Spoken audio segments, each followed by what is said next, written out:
everyone, and welcome to our very special bonus podcast episode, which is our 10th anniversary quiz. Hooray! Happy birthday, Gemma. Happy anniversary. Happy birthday to the podcast. We had 10 with double digits. Amazing. Aww. This is our very special cast versus fans quiz that's been in the works for a good few months now, hasn't it? But it's all come together so nicely for our 10th anniversary week, and we're here to share it with you today. Gemma, tell our lovely listeners, what can they expect to hear the next couple of hours? What they've got in store? We've got a special plebs versus slebs lineup for you. We're going to pit the Coronation Street cast against our lovely Conversation Street listeners to find out once and for all who is the best. Who knows the most about Coronation? Who do you think it? Oh, I know you know who the winner. Who do you reckon it is, listeners? What do you reckon? The cast? Do they know most about Coronation Street? Do the fans? Oh, you will find out. Don't skip to the end. No. You've got to listen for 2 hours to find out the answer to this. So we have each cast member was asked 7 questions about their character, and then we put the same questions to our lovely listeners, and then each one depends on which one got the answers right, then you get a point for the team. So the cast team versus the fans team. And we're going to keep a running score and let you guys know as we go through who's in the lead. It could be 5-5 at the end, and that'd be a bit of a damp squib. You'll just have to wait and find out. And what are we doing this for? Charity. We are raising money for the Trussell Trust, and we have already raised £250. Thank you so much to everybody that took part in this. The donations have gone towards our prize total, trying to get to £500. We're pretty close. We have got a Just Giving page that people can still donate to. Please, if you enjoyed this episode, please feel free to go and pop on there and donate some money to support food banks in the UK. They have an increased need for their food banks of 81% so far this year, and I cannot see it dropping any lower than that. So thank you also to our lovely cast members who have given up their time to take part in this quiz. And who have we got in the lineup, Michael? We have got so many. We've got Elle Mulvaney, we've got Salia Matthews, we've got Shelly King, we've got Georgia we've got, I don't want to give it all away now. Okay. You'll find You're out. You're going to have to listen. We've got a good crop of as we go through. Here. And who's the best celeb?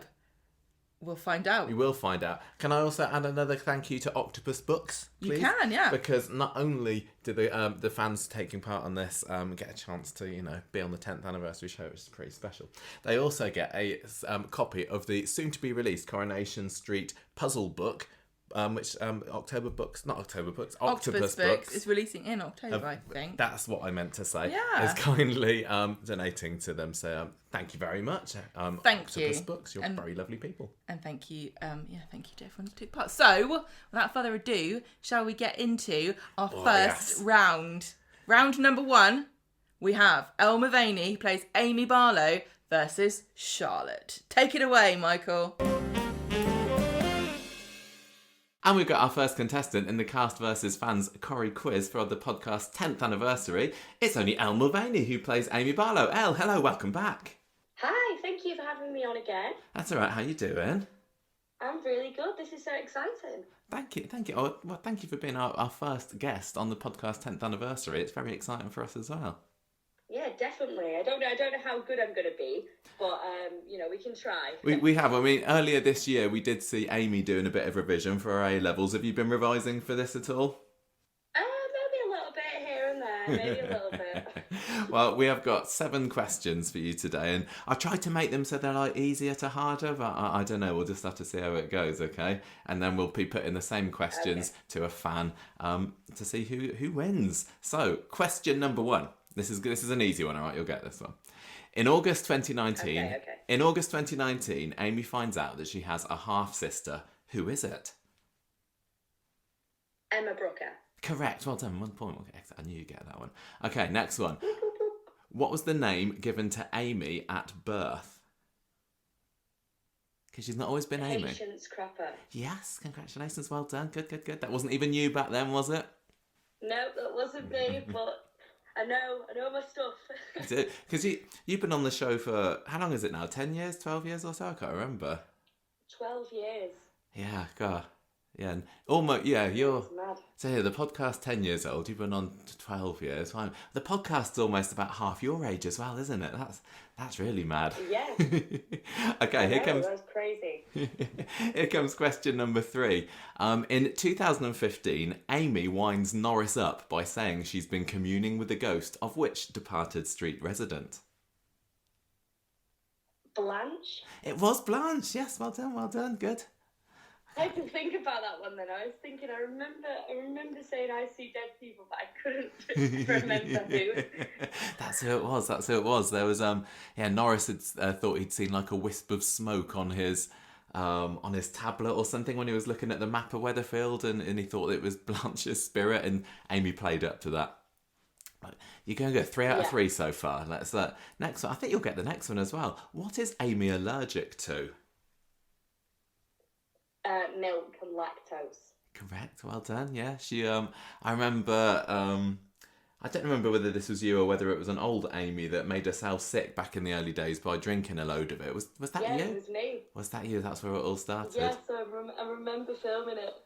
Yeah, just trying to get a bit of attention from mum and dad, I bet. Yeah. Okay, number 5. In 2017, Tracy confesses to which crime, believing she's actually covering for Amy? Pushing Ken? It is pushing Ken down the stairs. You are on a roll, missus. That's 5 out of 5 so far. That one was one that I thought I was going to get wrong, to be honest. No, you were right. This is good. Somewhere in the back of my mind. Okay, 2 more left. Number 6. In early 2019, Amy found out that she was pregnant, but who was the father? Tyler. Yes, it was. Do you remember his surname? I don't remember his surname. Okay. I remember he's called Tyler. It was Tyler Jeffries. That's the one. Son of the lovely Irish Vicky Jeffries. And yes. your last question, because you could be going for a full house here, Elle, and I don't know, I pity whoever has to go up against you, but here we go. In number 7, in September 2014, Amy is jealous of the attention that Maddie is giving Simon. Amy cuts her hand on the back door, but in order to upset Simon, who or what does she actually blame the injury on? Blames it on Simon. No, she doesn't. She says it was Eccles that bit her. So close to full marks. But yeah, 6 out of 7. That is not a bad score at all. You know your stuff, lady. Yeah, I know my stuff, just not about in 2014. Well, I think you did brilliantly. Well, we're going to have a fan coming up next to go up against you, so we will see whether they can equal or even better your score. But it's going to be a tough act to follow. Very exciting. Well, thank you for coming on the podcast again, Ellie. It's been lovely speaking to you, and I hope you enjoy the rest of your day. All right, see you soon. And our first fan of today's podcast to take on Elle is Charlotte. Charlotte, how are you doing? Hello, I'm all right, thank you. Good, nice to have you on the show. So are you a big fan of Amy? Yeah, I think I chose Amy because, obviously the Barlows are a big part of Corrie, and I just really like her relationship with like Steve and Tracy. So yeah. Yeah, she's great, isn't she? I love Amy. Well, let's see how well you know her then. So we've got 7 questions here. Question 1, nice easy one to get you started, hopefully. In August 2019, Amy finds out that she has a half sister, but who is it? Emma Booker. Correct. Well done. 1 out of 1 so far. Good job. Question 2. What was the name given to Amy at birth? Patience. Yes, absolutely. Yeah. Patience Cropper. It could have been a very different upbringing for her if Haley had kept hold of her, couldn't it? Definitely. No, number 3. In 2015, Amy winds Norris up by saying that she's been communing with the ghost of which departed street resident? Is it Blanche? It is Blanche. Yeah, it must be Blanche. Did you watch that back then? Yeah. Look, Norris is my absolute favourite character of all time. Is he? Oh, yeah, I love Blanche and Norris. Yeah, Norris is great. Loved him. Okay, number 4. What is Amy allergic to? Milk, like lactose and that. Yes, absolutely. Yeah. You're doing well. You got 4 out of 4 so far. You feeling confident for the last few? Yeah. Okay. Bring it on. Number five. It's going to get a bit harder, I warn you. In 2017, Tracy confesses to which crime, believing that she's actually covering for Amy? Pushing Ken downstairs. It is. Well done. Good job. I love that storyline. Yeah, so do I. Really underrated. I know. Number 6 then, penultimate question. In early 2019, Amy found out that she was pregnant. Do you remember who the father was? Tyler. It is Tyler. Well done. Oh gosh, Charlotte, you got 6 out of 6 so far. Right. Yep. Final question. Okay, here we go.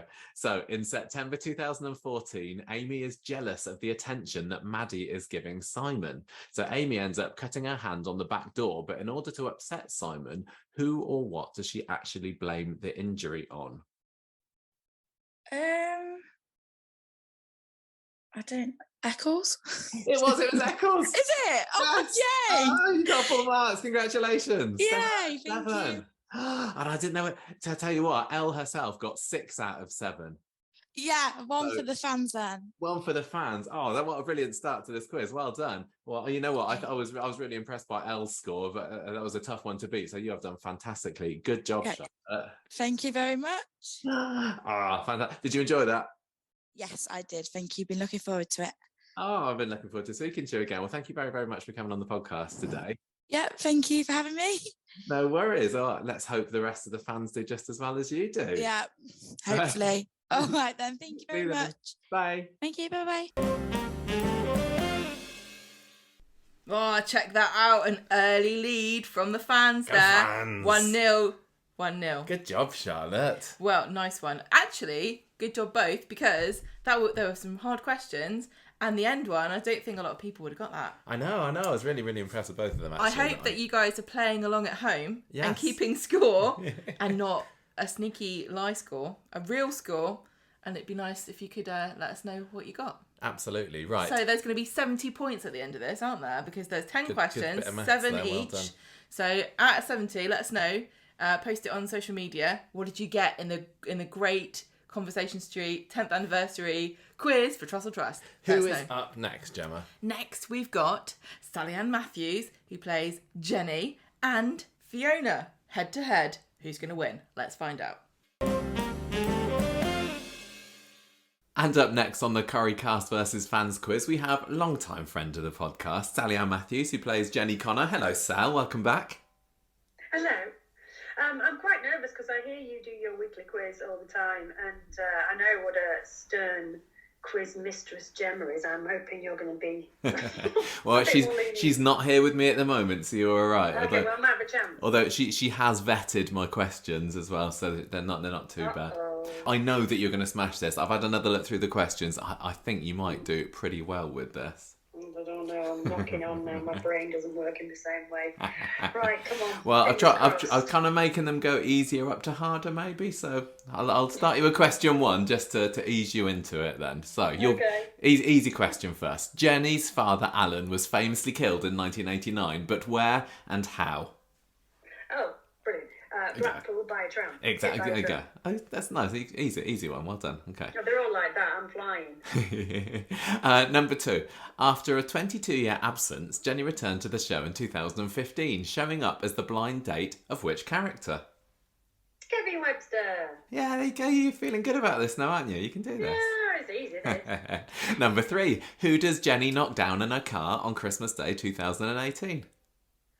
That dirty dog, Liz McDonald. It was her. Well done. Well done for getting the question right, not knocking her down. That was pretty bad. Well, she was kind of in the way. You know what I mean? She was. Jenny was a very emotional. She was in a bit of a state that Christmas. You got away with it. That's the most important thing, isn't it? Yeah, true. Thank God. Okay, question number 4. What was the name of Jenny's son who died when he drowned in a paddling pool? Tom. Poor Tom. Alas, poor Tom. Will we ever get to know the truth? Got a picture of him up in the room. She hasn't. It just brings back painful memories, doesn't it? Do you think we're ever going to get to know the full truth about Tom? Are there any mysteries there? Been kind of discussed, but I don't think it's on the cards anytime soon, but it might happen. I'd quite like to know. I'd quite like. See, I don't trust that Daisy. I think that Daisy might be involved somehow, but we'll save that for another time. Okay, question 5. In 1986, we're going back in time now. Jenny got into a car crash with which other character, who took the blame for the accident despite it actually being Jenny driving? Platt. Say that again. Martin. Yes. Perfect. He was called Platt, wasn't he? He was Martin Platt. Perfect. When I said it and you said say that again, I was like, no, you just faded out a little bit. Oh, I'm sorry. Yeah, Martin Platt. Martin Platt, nice and clear. You're right. Okay. Rita's Ford Fiesta. Was it? See, I didn't even know that one. Yeah, Jenny was going to a singing competition, a talent show, I think. That's right. Yeah, and I had a bright pink. I had like a white and gold horrific outfit on and my hair all backcombed up and a great big red fluffy coat so it could be big to disguise the stunt woman. Yeah, because you came off the road and went like down the side. You ended up upside down, didn't you? Yeah, and all I remember, it was very dark and very late, and then I had to crawl out the thing and I said, shall I take one shoe off? And they said, yeah, and then I hobbled down the road with one shoe on and one shoe off. There we go. She does all her own stunts, ladies and gentlemen. Tragic fashion. Yeah, I think I did rip me tight, so yeah. Okay, number 6. You're doing well. You got 5 for 5 so far. Number 6. Which character collapses and is rushed to hospital on Jenny's hen night? On Jenny's hen night? Yeah. Oh, Rita. It is Rita. Well done. Good. See, that I didn't know whether that'd be a hard one or not, but then I think, what if you remember about the wedding, which took place at Rita's hospital bedside? Yeah. You could join the dots there. I vividly remember Barbara wanting to do the falling over a second rug when Barbara, no, just let, you know. She always wants to do her own stunts, Barbara. Oh, dear. I mean, she had the Blackpool tram dodging as well, didn't she? Although I'm not sure if that was her either. No, I don't think one of them was, but no, she's always very keen because she just likes to show that she can do it. We go, but Barbara, you're not throwing yourself on the floor. Let somebody else do that, yeah? Okay, right. This is question 7. I don't know whether you'll get this one or not. You might do, because it's going back to your original stint again. So we're going back to 1990. What was the name of the cider that Jenny promoted alongside Steph Barnes? Oh, you got it. You got it. 7 out of 7, Sal. Well done. I remember that outfit as well. That left nothing to the imagination. That didn't. That was quite a yeah. Awful. Kind of. You've done well. Pigeon poop brown colour with a green satin jacket with a bowler hat with some apples on the top. Oh. Ah, the 80s, what they did to me. What they did to me. Well, there you got full marks. So whoever goes up against you is going to have they're going to have quite a challenge. Was that it? 8? That was 7. That was it. Yeah, just 7 questions. You've done it. You've done it. Well, yeah, lucky 7 full marks. Well done. Well done to you. Did they get the same questions? They are going to get the same questions. I'm going to be speaking to them very soon, and they're going to have to equal you.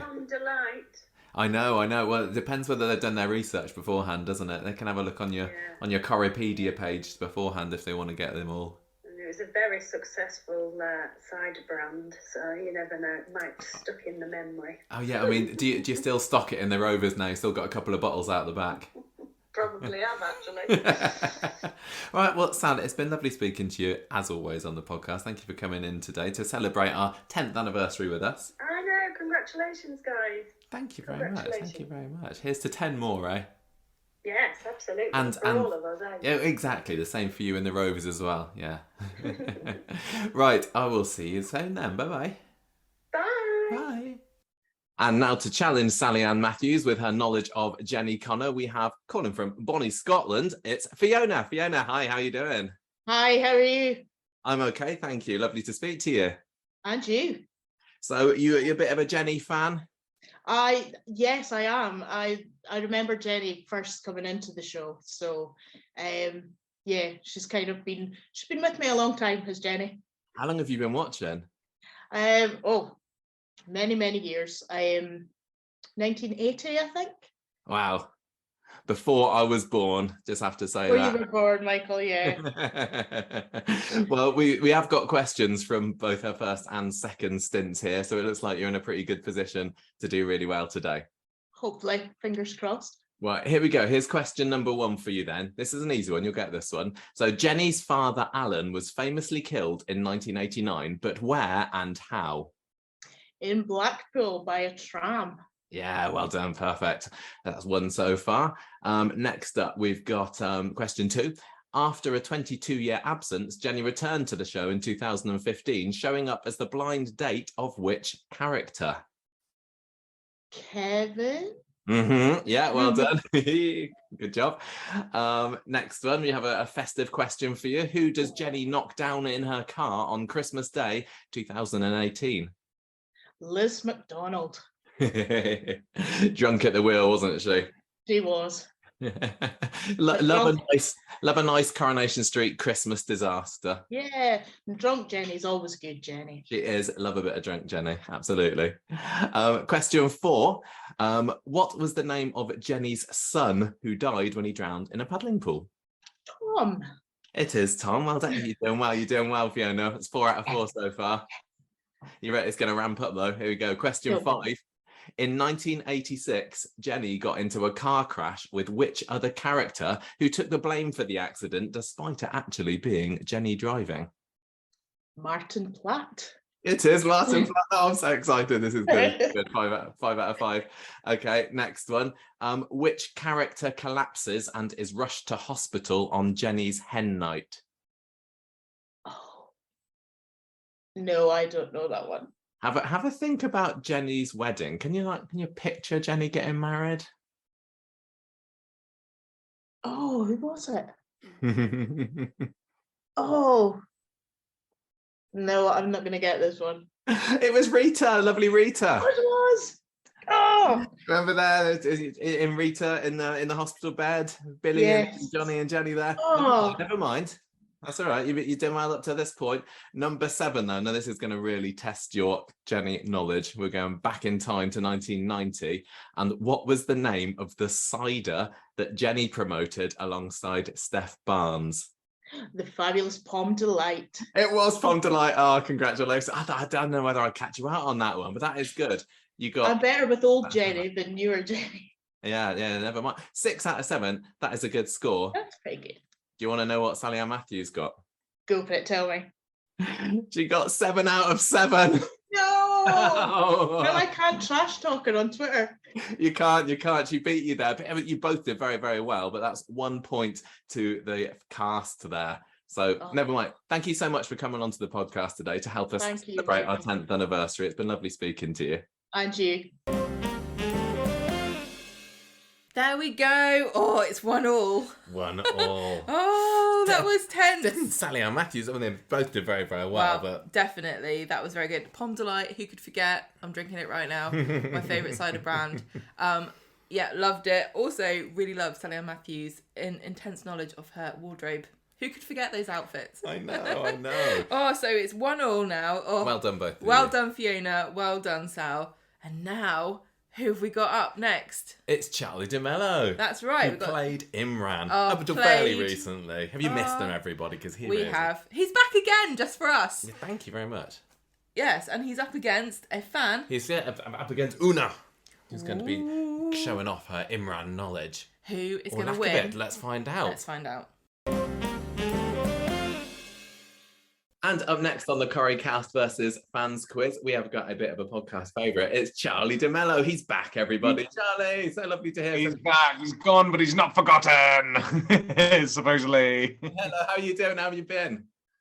I've been well, I hope. I've been keeping myself busy and out of trouble as best I can.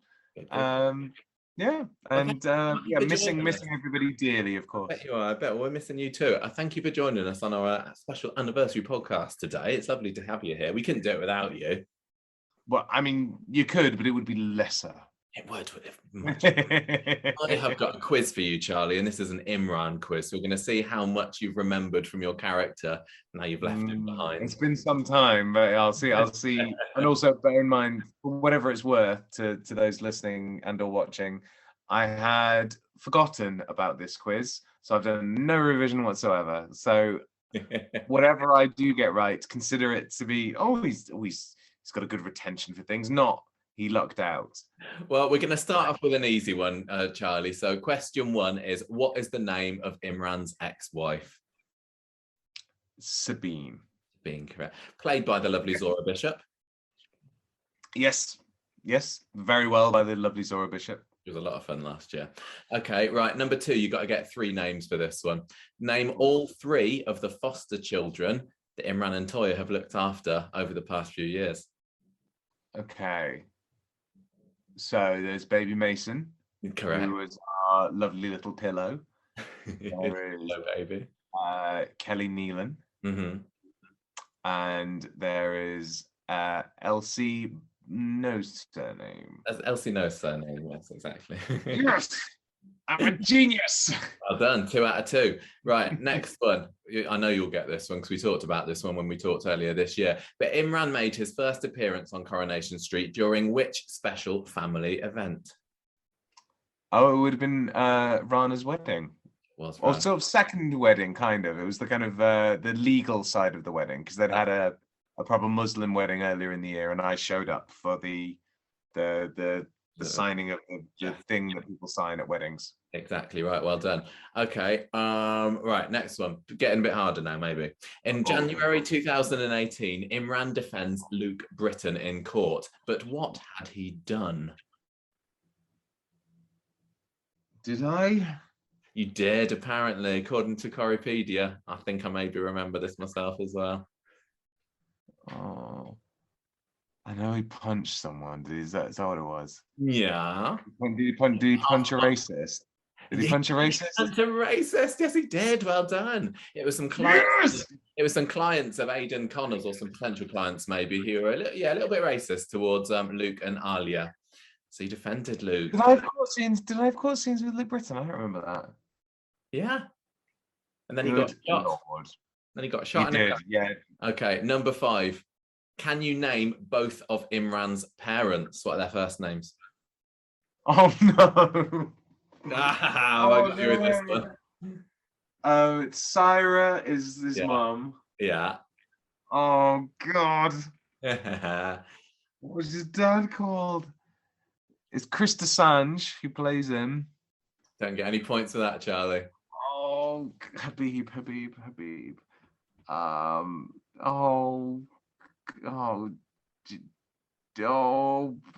David. Oh. No, right. You too long. Ran out of time. It's Hassan. Hassan. Damn it. You won't forget that one now. Okay. Oh. I'll maybe give you half a point for that if I'm feeling generous. For David. Okay, next one, question 6. In 2018, Imran defended businessman Duncan Radfield in court. But what was it that Duncan had been accused of doing? What did he actually do? Was it redirecting like council funds or something? Was it something to do with? It was to do with. I'll give you that. Yeah, it was a really thrilling crime. Yeah, he took this money out of £40,000. He said that it was for a charity that was in memory of his wife. Is that his dead wife? But and that his wife wasn't dead. Yes, and she was living in like the Bahamas or something. Yeah.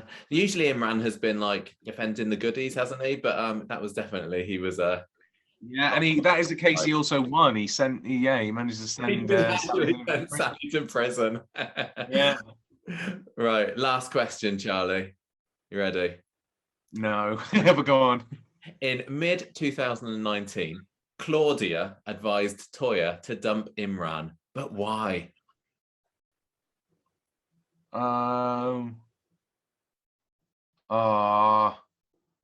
Okay, let me remember. I remember because I did. I remember the scenes with Ruler. Mm-hmm. I was going to buy her house or her flat or something. Yeah. Oh, bloody hell. Hang on. Oh no. Okay. I think I remember it. I think because it felt like a story that ended up going nowhere. It was they were going to build like a borstal Yeah. or something like that over the Bale street. Hostel.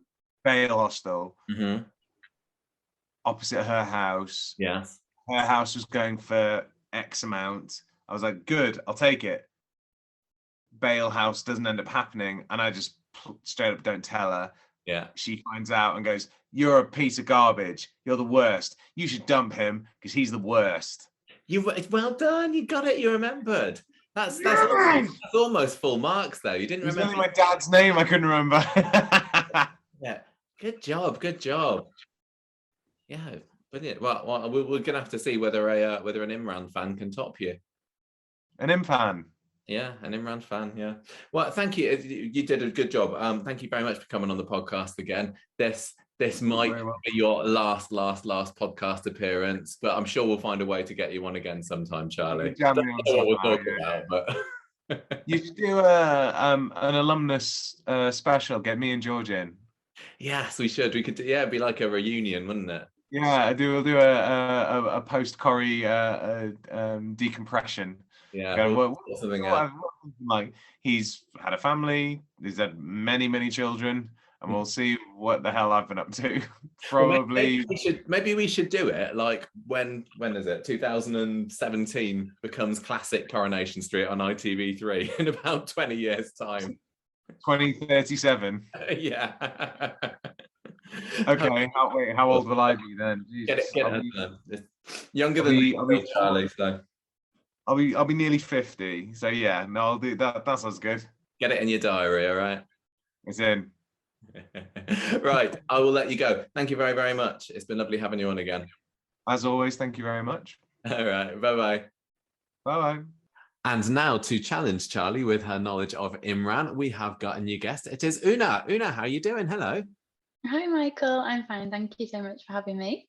No, it's a pleasure to have you on to challenge Charlie today. Now, are you to tell me straight, how bereft were you when Imran got splattered in the car a couple of months ago? I was absolutely gutted because I knew he was leaving, but I just couldn't believe that they were going to kill him off, anything like that. I thought he was going to run away with the baby, or I had this awful thought that he might hook up with Abby and run off with her, but I was like, literally, when like Craig was crying, I was crying too. I was like, I can't believe Imran's gone. I'm devastated. I think I'm still not over it myself, but oh well, that's the nature of soap, isn't it? People come, people go. So I've got 7 questions about Imran for you today. They're gonna hopefully start easy and then kind of ramp up in the difficulty. I've already asked Charlie the questions, so we'll ask you them now, and then you can find out whether you beat him or not. Are you ready for this? Yeah, let's go. Have you been doing any revision, or are you just going from what you know? So I did do a little bit of revision. Last night I went onto YouTube and I was like watching episodes with Imran in, and it was funny because do you remember when you did your extra podcast with him where you interviewed him a few weeks ago? Yeah. And you were talking about how Manc his accent was at the start, and I hadn't realised that, but I did watch that episode back and it was quite hilarious. Like how it really is, isn't it? It's really, really broad. Yeah, he definitely had to tone that down. But yeah, no, I just watched 2 episodes on YouTube, so who knows what I'll remember. We'll see.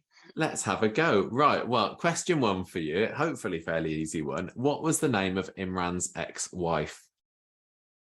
Sabine? Yes, it was Sabine. Well done. Yeah, you got the ball rolling now. Okay, number 2.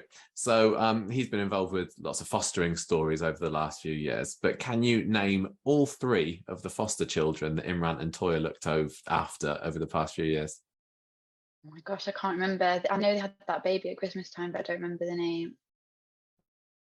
Elsie was the latest one, wasn't it? Yes. I can't remember the others. I can't remember them. Everyone else is going to be screaming the answer at the phone, aren't they now? The baby was Mason. And then, of course, the lovely Kelly Nealon. Oh God, how could I forget her? Oh my God, I forgot her. That's all right. So you got 50% right so far. Let's move on. So now you'll know this one. So Imran made his first appearance on Coronation Street during which special family event? Rana's wedding. It was. As you've just been watching. Sounded very nice. Well done. Number 4. So in January 2018, Imran defends Luke Britton in court. But what had Luke done? So it was when the customers, Aidan's customers were racist to him and Alia, and Luke punched them. Yes, I remember that. I remember. Well done, you punched a racist. Good job. Well done. Right, what's that? You got 3 out of 4 so far. Let's press on. Can you name both of Imran's parents? Oh, I don't think I can. Can you name either of his parents? I remember his mum's name. She was only in it recently, wasn't she? Yeah. Oh no, I can't remember. Completely can't remember. No, don't worry, it's okay. It was Syra and Hassan. There you go. Okay, and in 2018, Imran defended Duncan Radfield in court. But what was Duncan accused of doing? He'd done something with Sally. Oh, they defrauded the council or something like that. Taking council funds, yeah. I'll give you that. Yeah, he'd swindled her out of £40,000, saying it was for like a charity grant in memory of his dead wife, who was actually still alive. So I will give you a point for that. So what's that you're on now? Is that you got 4? Yeah, 4 out of 6 so far. Okay, that's all right. Let's see if you can make it to 5 with the last one. So in mid 2019, Claudia advised Toya to dump Imran, but can you remember why? It was because they were going to build like a halfway house or something, or a safe house, wasn't it, for people coming out of prison, and Claudia didn't agree to it. Was that it? It was related to that, but what was it to do with Imran? Was he advising on it or investing in it or something like that? He was linked to it in some way, wasn't he? I can't remember. I might give you half a mark because that's out there, a bit of trivia. No, he'd wanted to get Claudia's flat off of her, and he knew that the halfway house was not going ahead anymore, but he was still trying to get the flat. So I do remember that, yeah. That is, I'll give you 4.5 out of 7 for that one. That is not bad at all. Charlie himself. But he's got into a few scrapes, hasn't he? He's not always been. Yeah, no, I know. No, he's not. Charlie actually beat you on this one, Una. He got almost everything right. He just couldn't remember the name of his dad, so he didn't remember Hassan, but he got everything else. He knows his stuff. That's pretty impressive. That is good. It's pretty impressive. So that is another point for the cast. But never mind. Did you enjoy coming on the show today? Oh, I did. It was awesome. It was so much fun. It was really good. Lovely. Really, really nice to meet you and speak to you. Thank you very much for coming on to help celebrate our anniversary. Oh, thanks for sorting it all out. It was great. So, good job, Charlie. Well done, Una. At the end of that, we are 2 to the cast, 1 to the fans. Cast are in the lead. That was really good. I enjoyed that. But yeah, really good. And can I also, Michael, pay you a compliment? You're very game show hosty. Cheesy. Thanks very a lot for that. Can I also, Gemma's playing along as well because this is the first time that she's heard the quiz. She's not doing so well. If it was cast versus fans versus podcast host, I think both of them would be wiping the floor with you at the moment. But shut up. Never mind. There's still 7 more rounds to go, isn't there? So there's a chance for you to pull back. Yeah, and I mean, Charlie even forgot he was doing the quiz, so... Yeah, he did. That's very, very true. And also, can I just say, I love this punch a racist. Can we make this a thing? Well, that's what we do with racists around here, isn't it? We just punch them. It's illegal. Yes.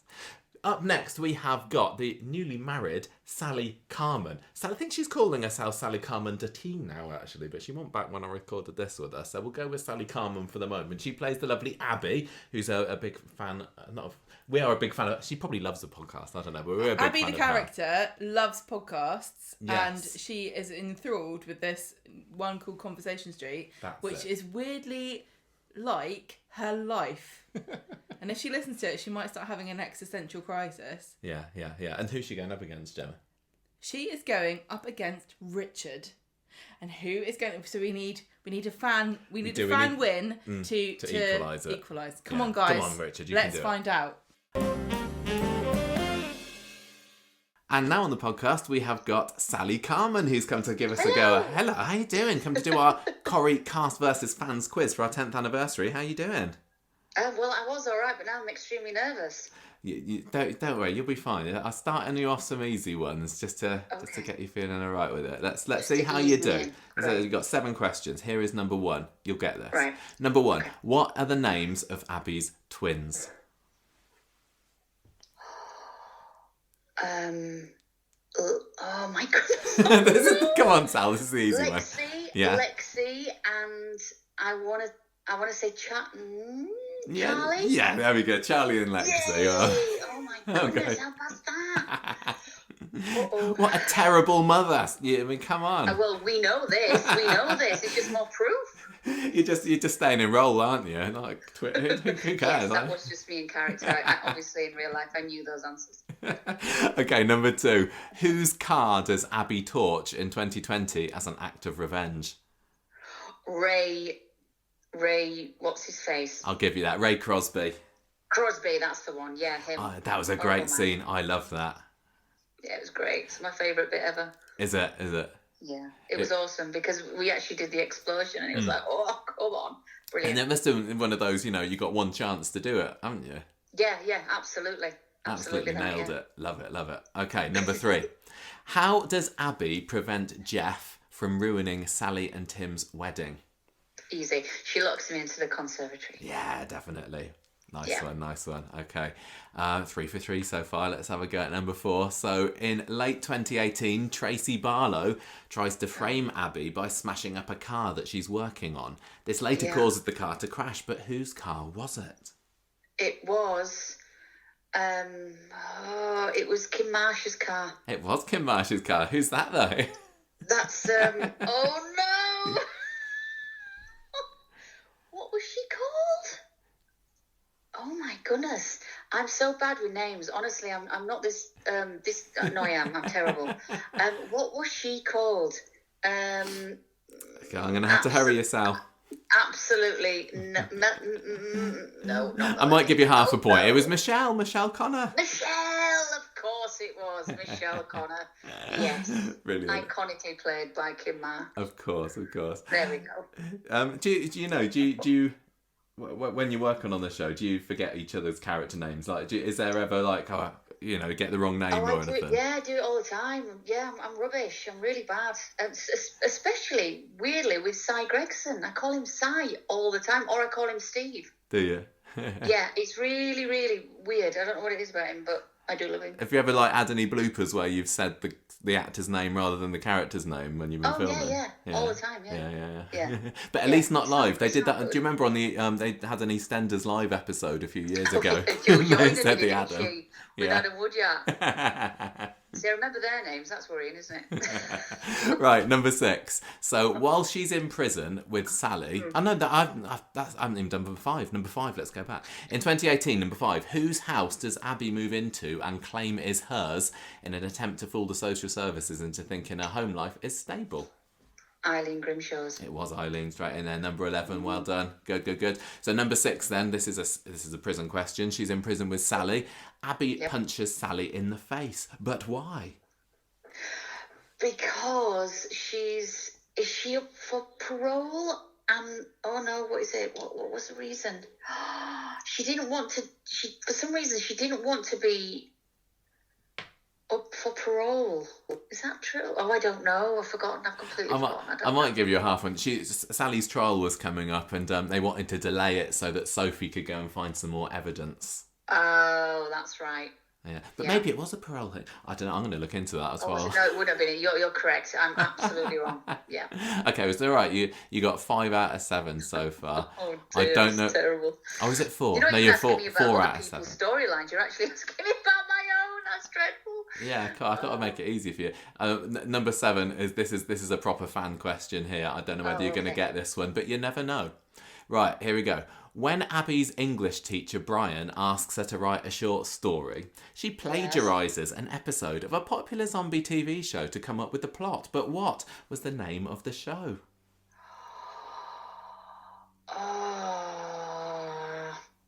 Zombie Nation?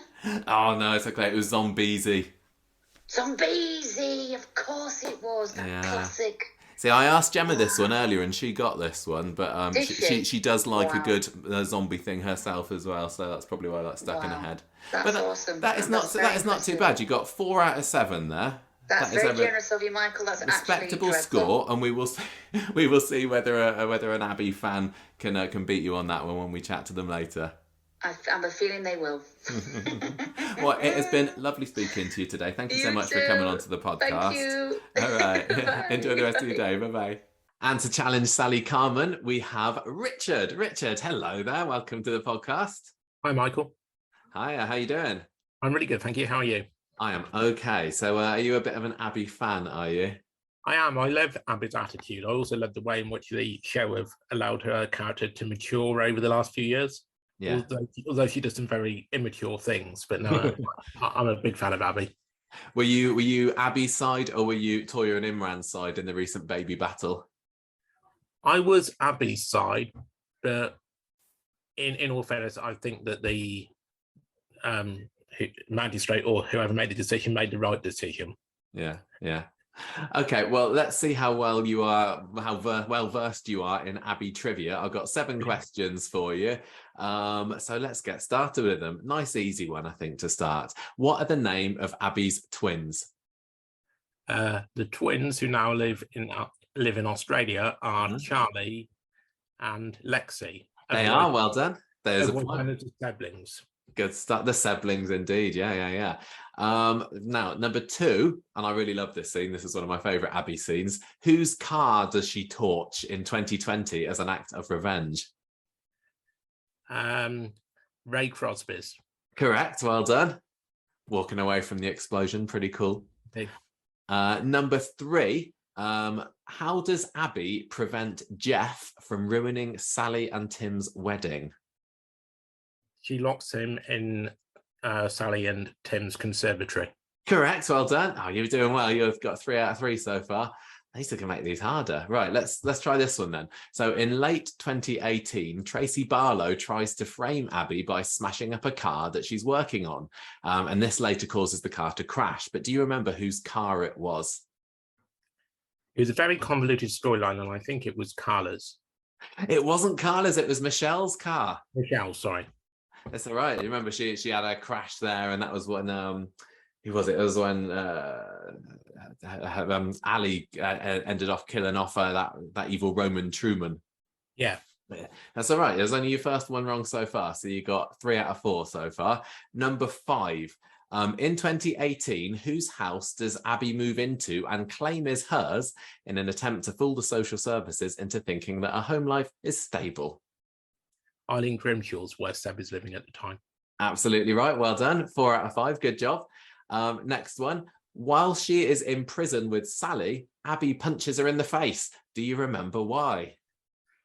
I do. It's because Sophie is trying to get more evidence together to support Sally's case, and basically Sally needs more time and asks Abby to punch him in the face.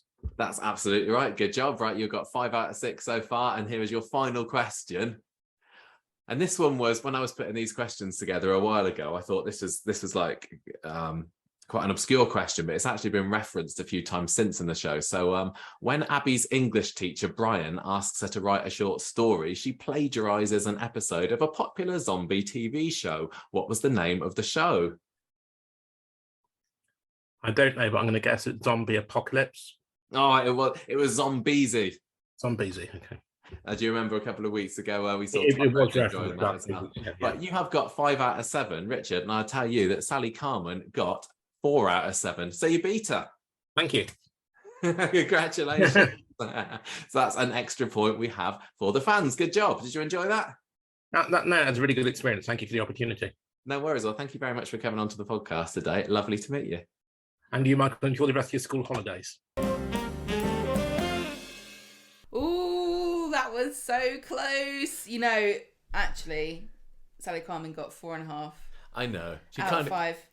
4. It didn't matter because she was absolutely slaughtered by Richard. Richard got 5, and so it is a draw. We're a draw We've again. Got 2-2, cast versus fans. I am feeling a bit tense now. I don't know who's going to win on this. It could be anybody. And I don't know who I want to win. I guess I want the fans to win. I know, I've been saying, come on fans, come on fans. I do love the cast, but... Cast, I don't know. It's tough. So, we've got up next Shelly King, who plays Jasmine, and she's going head-to-head with Andrew. And I wonder who's going to win here.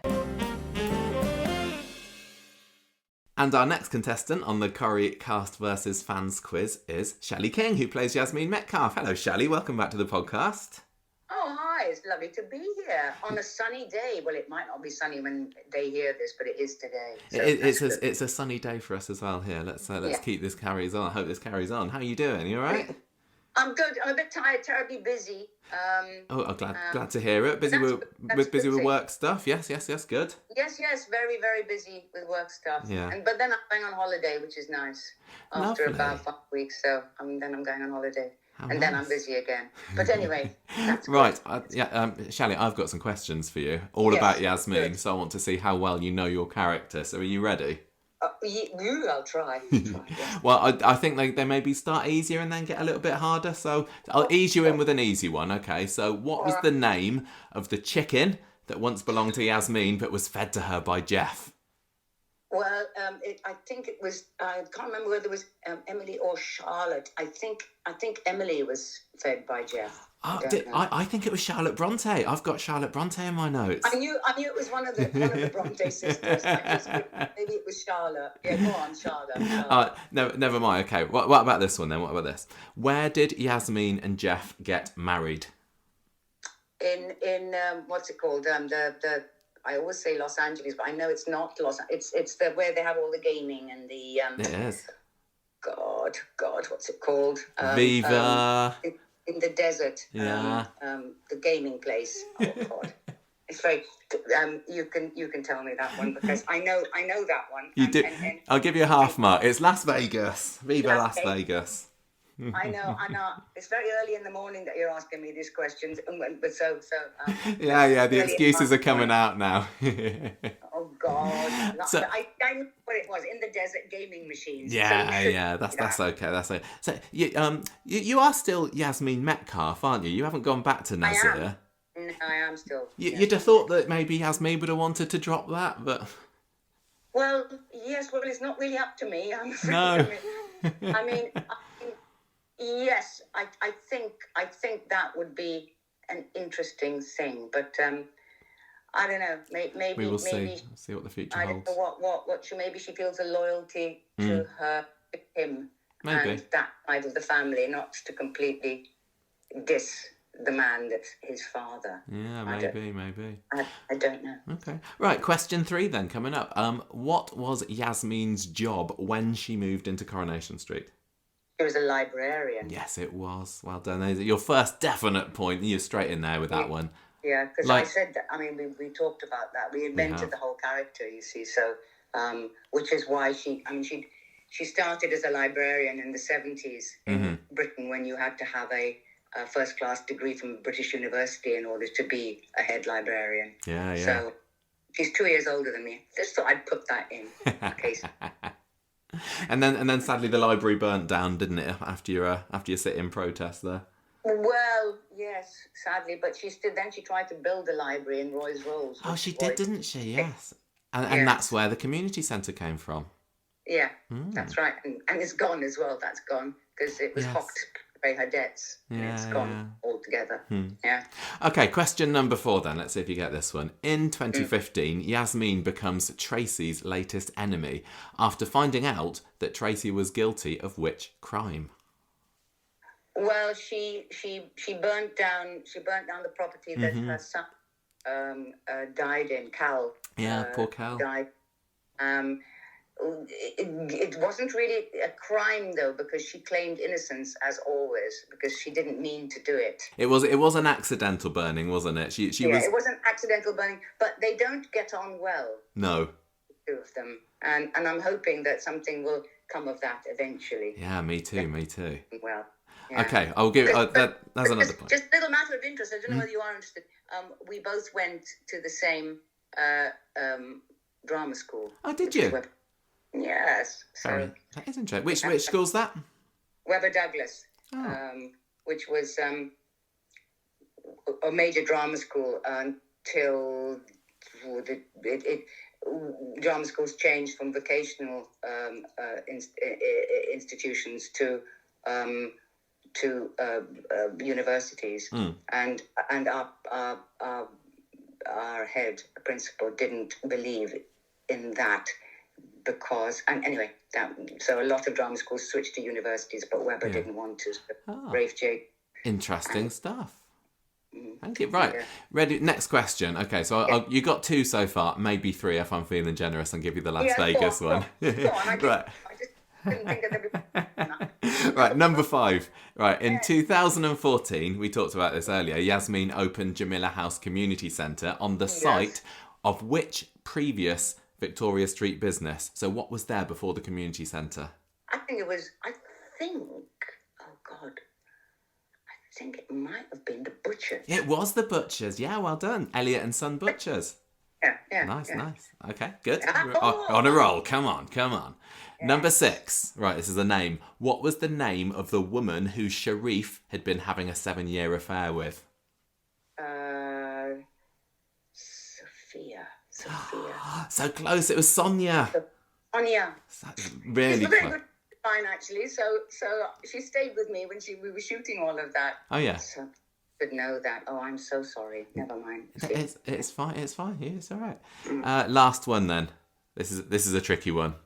This is for the real fans. We'll see if you remember this. So in 2019, Jasmine meets Jeff at Weatherfield Hospital after Audrey is admitted there as a patient. But how had Jasmine caused Audrey to end up in hospital? Oh, Audrey had a broken or a sprained ankle, didn't she? So something that Jasmine did to Audrey must have caused her ankle to sprain.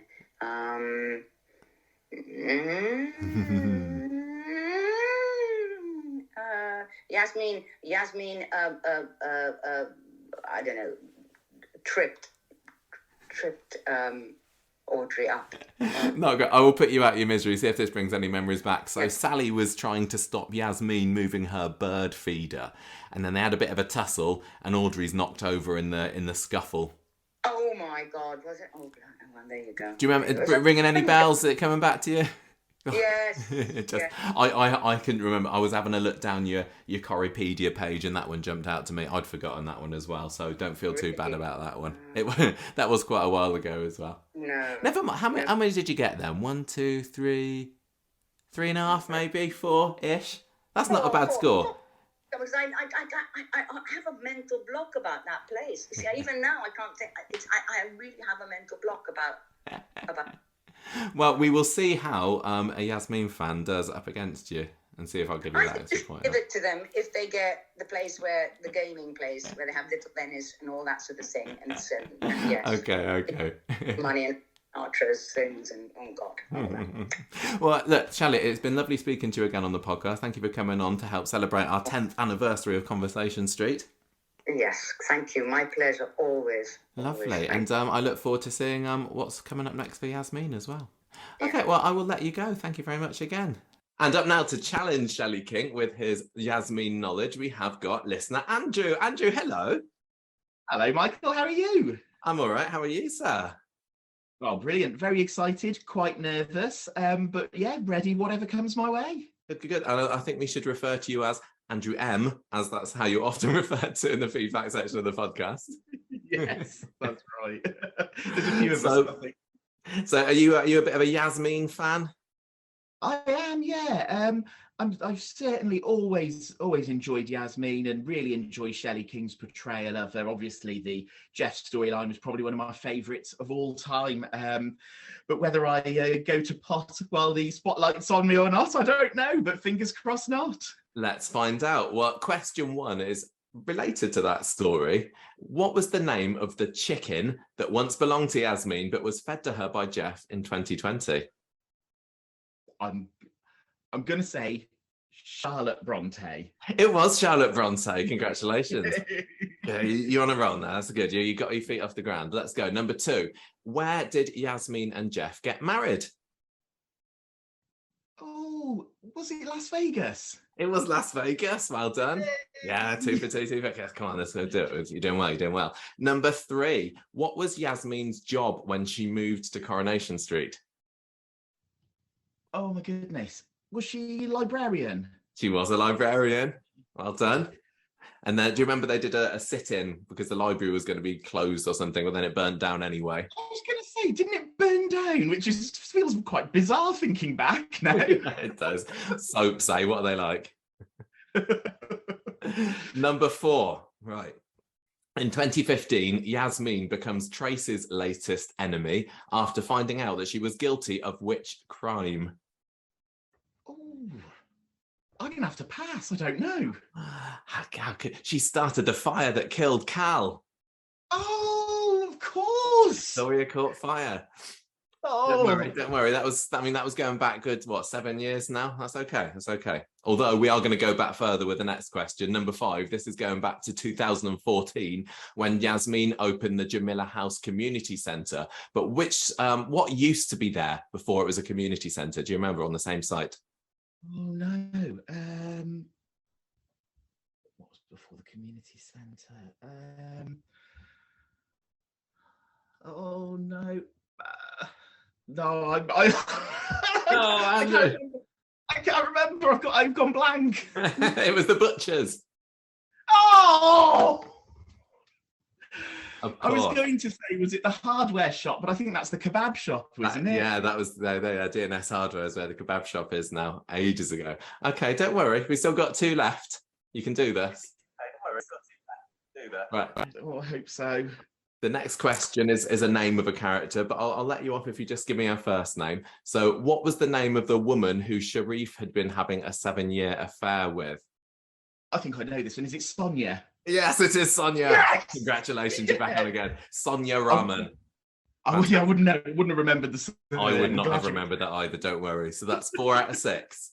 Can you make it 5 with the final question? This is a really difficult one.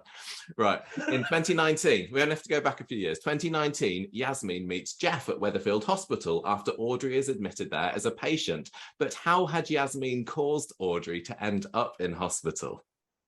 Oh! I told you it'd get harder towards the end. This is really hard. I don't know. I'm gonna have to have a guess though. I'll say she dropped a cup of coffee over in Roy's rolls. Incorrect. Good try though. Good try. If it makes you feel better, I would not have got this either. But apparently, Jasmine was trying to move Sally's bird feeder. They have a bit of a tussle, and then Audrey's knocked over in all the kerfuffle of it. How could we forget this classic scene? I had forgotten it, sadly, but I do remember. Didn't Jeff play "Shut Up, Your Face" to Audrey? He did, yeah. "Shut Up, Your Face." We should have known back then that he was a wrong un. Yeah. So Andrew, you got 4 out of 7 there. Would you like to know now how Shelly King got on? Yeah. She got 3 out of 7. So Hey! you won. Hey, a point for the fans. Congratulations. I'm really pleased. Congratulations to you and Gemma as well on 10 years. Absolutely fantastic. Thank you. Long may it continue, I hope. It's lovely that the fans like you have been able to come on and be part of our anniversary podcast too. It's been a real pleasure. Thank you, Michael. No worries. I will let you go then. So congratulations on your point. Let's carry on with the quiz and see how the other people get on. Oh, that was so tense. That was close. There was some. I think there were some hard questions there, Michael. I think possibly that last question there is the hardest one in the whole. Yeah, it might be. Yeah. But I tell you what, the gaming place, that was an easy one. Come on, Shelly. Oh, thank you so much, Shelly King. I'm going to ask you that again next time I see you, Shelly. Oh, she was fantastic. Also, Andrew. Oh, so good. He was. You sound very excited. He was very animated. Yes. Very happy to be on the quiz. Oh, but that's what we love about our fans, isn't it? And our listeners. They get really stuck in. And so after that, we are 3 to the fans and 2 to the cast. Yes, the fans have pulled ahead. Get in. Okay, so but I have to say, what? Next up we have Julia Goulding, who plays Shona, versus Louise. Now, I don't know Louise, but I do know Julia Goulding is a bit of a swat. She does know her stuff on Coronation Street. I remember this. I'm wondering who's going to win here. So I guess the only way to find out is to listen. And up next on the Corrie Cast versus Fans quiz, we've got a special guest on the podcast, which is Julia Goulding. She's making a podcast debut. Hello, Julia. How you doing? I'm very well, thank you. Thanks for having me on. No worries. It's lovely to get you on the podcast at last. So you all ready for the quiz? You think you know your Shona stuff? here's hoping. I mean, I should do, really, shouldn't I? You should do, as long as you're not inflicted with the same memory loss that Shona was the other year. Then I think you'll be all good. Yeah, I mean, I'll be able to tell you everything before about 4 years ago. So. Yeah. Let's have a go. I've got 7 questions for you, and here's the first one. So, when Shona came onto the street, she was keeping a massive secret from David related to his previous marriage. What was it? That she was the mother of Clayton, the boy who killed Kylie. Correct, absolutely. You said that with great confidence. Well done. 1 out of 1. Number 2, Shona made an honest man of David in 2019 when she became Mrs. Platt II. But what had her surname been before that? Ramsey. Yes, good. You had to think a little bit there, didn't you? I heard you. I did. I'm so used to being a Platt now. I know, Team Platt. Okay, number 3. Shona was introduced to the show in 2016 as a bit of a petty thief. But what did she steal on her debut appearance, and from whom? Well, she stole a wallet from David's back pocket. She did, didn't she? What a scallywag. Absolute scallywag. and yeah. For a bonus point, maybe. No, but go on. Nice try. Oh, damn. What was inside that said wallet? And it was a picture of Kylie Platt. Oh, there we go. Well, I thought you were quizzing me then, because I was like, I can't remember that one. Okay, number 2. Number 4, I mean. Waiting ahead. Right. So, this is a complete the quote question. And this comes from David and Shona's wedding vows. As you go through life, let this be your goal. Keep your eye upon the donut. And not upon the hole. Yes! Congratulations. You have had that one twice, haven't you? Having done the wedding ceremony twice now. Oh, yeah. Yeah, I should know it by now, really, shouldn't I? You should, yeah. To be fair, though, she did forget the first one. True. But I didn't. You didn't? That's so 4 for 4 so far. Okay, it's gonna ramp up in difficulty. Maybe, I don't know, you're doing so well. At Christmas 2019, Shona was famously shot in a box during the Winter Wonderland celebrations. But who fired the gun? Oh. He was called Derek. He was called Derek. What, do you remember his surname? I'll give you the point anyway. Absolutely not. Milligan. No idea. Derek Milligan. Derek Milligan. What a baddie. I know. Right, 6. So, speaking of baddies, we all know that Shona's ne'er-do-well son is Clayton Hibbs. But what was the name of his father? His father was called Dane. Yes. Yes. And he was played by a gorgeous man called Simon. Yes, he was. Simon Naylor, wasn't it? Yes, yeah. Not to return, because he's dead now as well, isn't he? So, Dane. Brown bread again. Yeah, he did. Okay, this is your last question now. You got a chance for full marks here. But it's a toughie. Wow. It's a toughie. Right, okay, so speaking of Dane, he made his first appearance in September 2017 after hearing that Shona had got lucky on the scratch cards. But how much did she win? Oh, okay, I do know this. And the reason why is I've kept the scratch card in my dressing room. And it was £6,000. You're absolutely right. That is full marks, Julia. Well done. Yes. Genius. I thought I had some tricky ones in there as well. I'll tell you what, whoever goes up against you is going to have a tough act to follow. Congratulations. Thank you very much. That was really fun. Good. Well, listen, we need to have you on the podcast properly for a chat at some point. Absolutely. But, I'm more than happy. It would be lovely. Lovely. Well, thank you very much for coming on today for our 10th anniversary. Not a problem, and happy anniversary. Oh, why, thank you. And here to challenge Julia Golding, we have a Shona fan. It is Louise. Hello, Louise. How are you doing? Hi, Michael. I'm very good. How are you? I'm fine. Thank you very much. So are you a bit of a Shona fan, are you?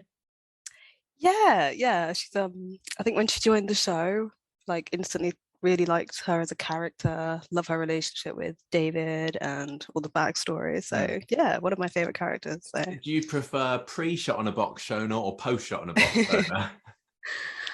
Hard to say. I had a little bit of a gap where I wasn't watching a bit of Corrie, but there's I think now they've kind of made it so she's still got some of the funny bits from post shot in a box, but still like the pre bits. So yeah, I think at the moment she's like on a high. I agree. We're on a golden age of Shona at the moment.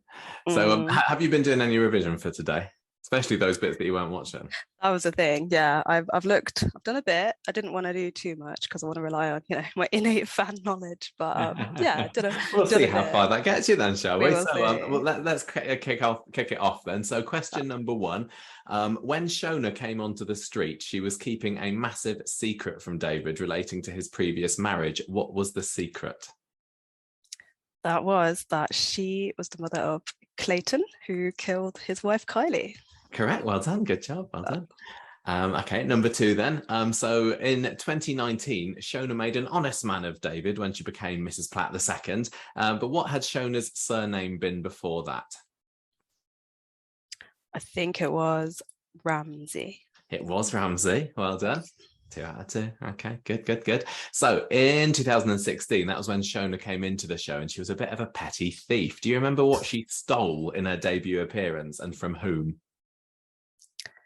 I think this was when she met David in a club, I think, and she took his wallet.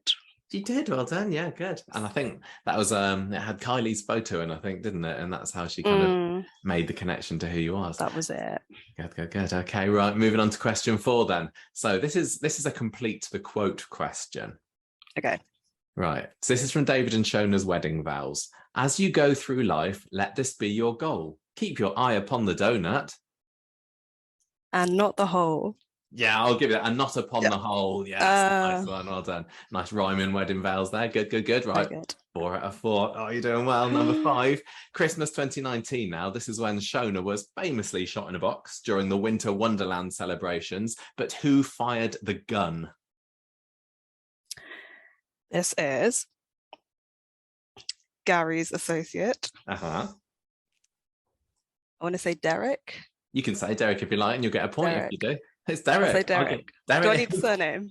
I'll give it you for Derek, because that was a high. It was Derek Milligan. That was it. Thank you. Nice, well done. Next one is a name question as well. So we all know that Shona's ne'er-do-well son is Clayton Hibbs. Do you remember the name of Clayton's dad? Oh, I remember he had the funeral. He did. That was when they had the Great Escape, wasn't it? Yeah, it was. I want to say something like Kane, or I'm going to go Kane. Maybe. Oh, it's Dane. No. So close. I can't give you the point for that, I'm afraid. No worries. It's all right. You're doing pretty well so far. 1 question left to go. Question 7. So Dane, speaking of him, he made his first appearance in September 2017 after hearing that Shona had got lucky on the scratch cards. How much did Shona win? And I told you these would get harder at the end. They are. Oh, scratch card. I'm going to say a nice round £5,000. Oh, so close. It was 6. Is it? It was 6. Oh, never mind. That's not too bad. 5 out of 7 is not too bad at all. Do you want to know what Julia Goulden got? Absolutely. The swap, 7 out of 7. I know. Wow. She knows her stuff, doesn't she? She does. That was very, very impressive of her. But 5 out of 7 is not to be sniffed at either. Well done. But it's a point for the cast. But thank you very much anyway for coming on. I'll still send you a puzzle book when it comes out. So that's pretty good. Thank you. Did you enjoy that today? Yeah, really fun. Yeah. Lovely. Well, it was really lovely meeting you today, Louise. Lovely to be able to speak to you and ask you all about Shona and have a bit of chat about her as well, because I'm a bit of a Shona fan myself too. Good. Thank you very much. Oh, she did know her stuff. I tell you what, she knows exactly what she's talking about when it comes to Shona. I can't believe that she got that money question, the £6,000. That was very obscure. That was very lucky. You complain to me when I come up with money amount questions on the quiz, but you gave one to Julia and she got it right. I know, and Louise is pretty close with her answers as well.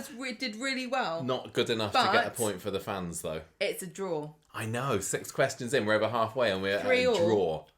It's almost like I've arranged the order of these cast versus fans pretty amazing. To make it tense right until the last minute. It's almost like that. And who have we got coming up next? But a very scary person who's going He's to not go scary. up The character against who played is scary. Conor McIntyre, who played Pat Phelan, versus Jonathan. This is really cool. Conor McIntyre, it's so lovely that you agreed to do the quiz. Thank you, It's been a long Connor. time since we've Thank you, spoken to everybody. her. And also, I just want to give a quick shout out to Corriepedia, who have supplied all of the knowledge for you putting the questions together. They did indeed. Thank you. So, let's find out who wins out of Connor versus Jonathan. And up next on the Corrie Cast versus Fans quiz, we have got Conor McIntyre, who played Pat Phelan. Conor, how are you doing? It's been so long. How are you? All right? Hey, Michael. Doing good, thank you. Nice to hear from you. You too. It's good to hear that voice again. How have you been? It's been, 4 years, is it, since you left Corrie? Gosh, would you believe it? Yeah, 4 years. Goes quickly, huh? I know. What have you been up to? Well, mostly, as you probably aware, you kind of see my platforms. I've been mostly in the studio. I've been painting. I've just finished an exhibition I've been working towards. So, yeah, I've been busy. Good. And are you well? Yeah, very well. Thank you, Michael. Thanks for asking. And you in general good? We are both very well, thank you. Yeah, all good. That's what we like to hear. Right, so we are here today to do a quiz for our 10th anniversary of the podcast, and we've got. Wow! I can't believe it's been so long. It's been good 10 years. So I've got 7 questions for you. I think they get a little bit harder as they go along, but we'll see how you do. See how well you remember. You feel how truly dim I am. This is what it's gonna do. Well, we'll give you a go. Then we're gonna give you a go. Then we're gonna put you up against a fan as well. See how well they remember Pat Phelan. Oh, okay. But as well, it starts easy. So question number 1 is, which character did Phelan blackmail into sleeping with him in 2014? Anna Windass. It was Anna Windass, of course. Yeah. Okay. Number 2.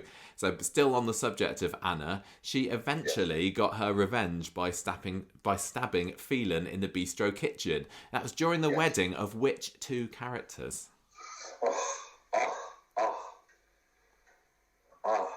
See, I'm stumbling. Gosh,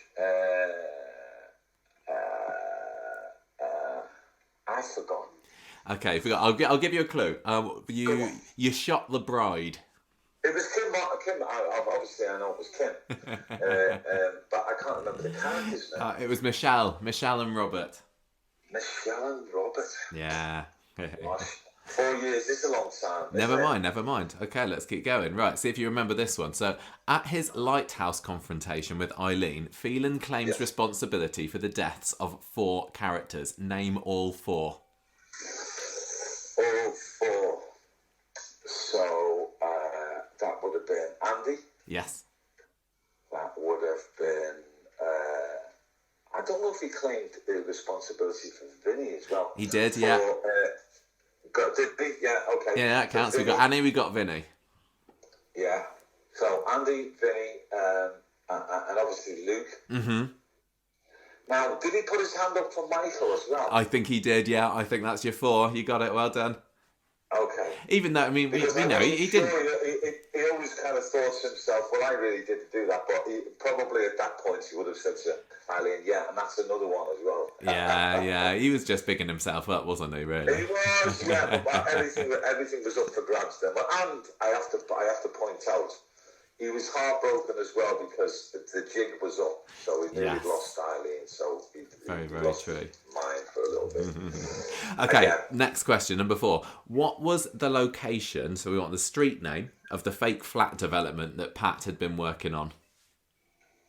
God, you've thought about these questions, haven't you? I have.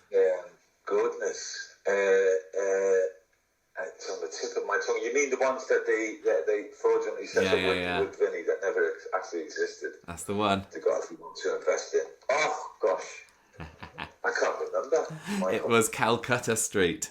Calcutta Street. Now it rings a bell. Yeah. Okay, number 5. This is another name one. Do you remember the name of Pat's wife when he first came into the show?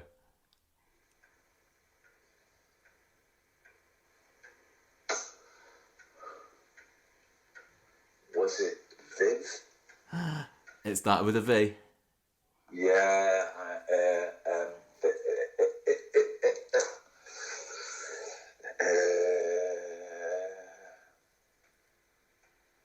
Val. That's right, you got it, Valerie. Yes.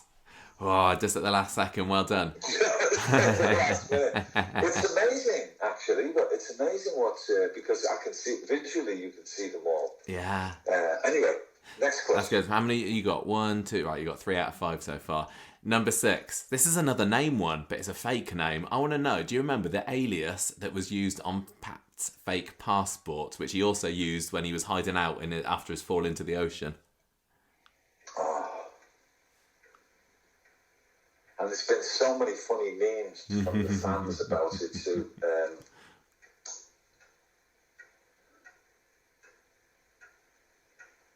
No, I don't. It's Alan Frost. Alan Frost. Yes.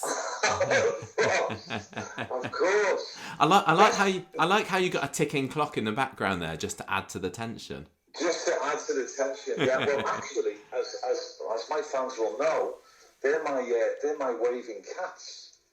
Oh, are they? Clicking, I had it for my idents on my profile for a long time, and people still send me pictures of waving cats from all over the world. Oh, cool! So that's my what lucky it is. Cats, but it is a ticking clock. Yeah, you're right. It's good potential. Yeah.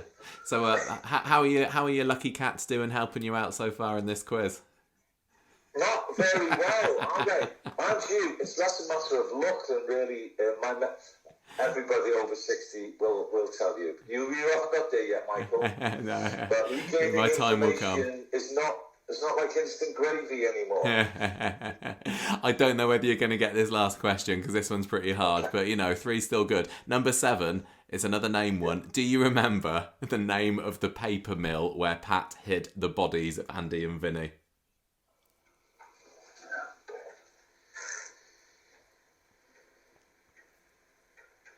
I'm just letting that ticking clock do its work. The ticking cats do its work. No, I don't, Michael. It was Legacy Reach. Gosh, that doesn't even ring a bell for me now. No, well, I said I wanted to make them harder as they went along. So don't worry, you got 3 out of 7. That is not bad at all. It has been a long time, and we will see if we can get a big Pat Phelan fan to beat that score when I chat with them later. You're being very kind. That's abysmal, really. But it's funny. Yeah. Gosh. Yeah. Calcutta Street. I mean that's in there. But what did you say the paper mill was called? Legacy Reach. Legacy Reach. Yeah. See, I wouldn't have known that one either. I did have a look down your Corriepedia page when I was coming up with these questions, and I thought, oh yeah, that's a good one. Right. That'll sort the wheat from the chaff. Maybe some other character kind of said, "Oh, it's like I don't even." Maybe. Like sometimes when you mention it, I can hear the character saying it, but I can't ever remember feeling saying, "Oh, it's late." But obviously, that's what it was known as. Now that was the place. That was the place that Gemma and I went and visited when we went up north a couple of years ago. Do you remember seeing the pictures? Right. We went and found it out. We poked our heads over. Yeah, we poked our heads over the gate and got shouted at by a security guard. Well, listen, Connor, it's been really, really lovely speaking to you again. I'm glad to hear you're well and still keeping yourself busy. Thank you so much for coming onto the podcast for this special episode. Always a pleasure to turn off for you guys. I'm sorry I couldn't do better on the quiz. And obviously, I want one of the fans to win the quiz anyway. That's why you did it, isn't it? There's my disclaimer right there. Thanks ever so much, Michael. Great no worries. To talk to you. Great to talk to you too. Best wishes and congratulations. Thank you so much, Connor. Fabulous. All right. See you. Bye-bye. All right, Michael. Bye. It takes a brave man to challenge Pat Phelan, and here to do just that today we have Jonathan. How are you doing? Hello there. Hi. Nice to meet you. It's fantastic to be on the podcast, which I've been listening to for, I guess, a couple of years now. I think I found you in lockdown back in the day, and I've been listening avidly ever since. In fact, thank you. I comment on the Facebook quite regularly, and you occasionally pick out some of my things I've scored each week by.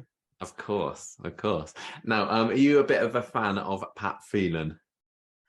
I mean, yeah, he was the super villain of the decade, wasn't he, really? I mean, say Richard Hillman was the villain of the noughties, but Phelan is the villain of the teens. Yeah. And it was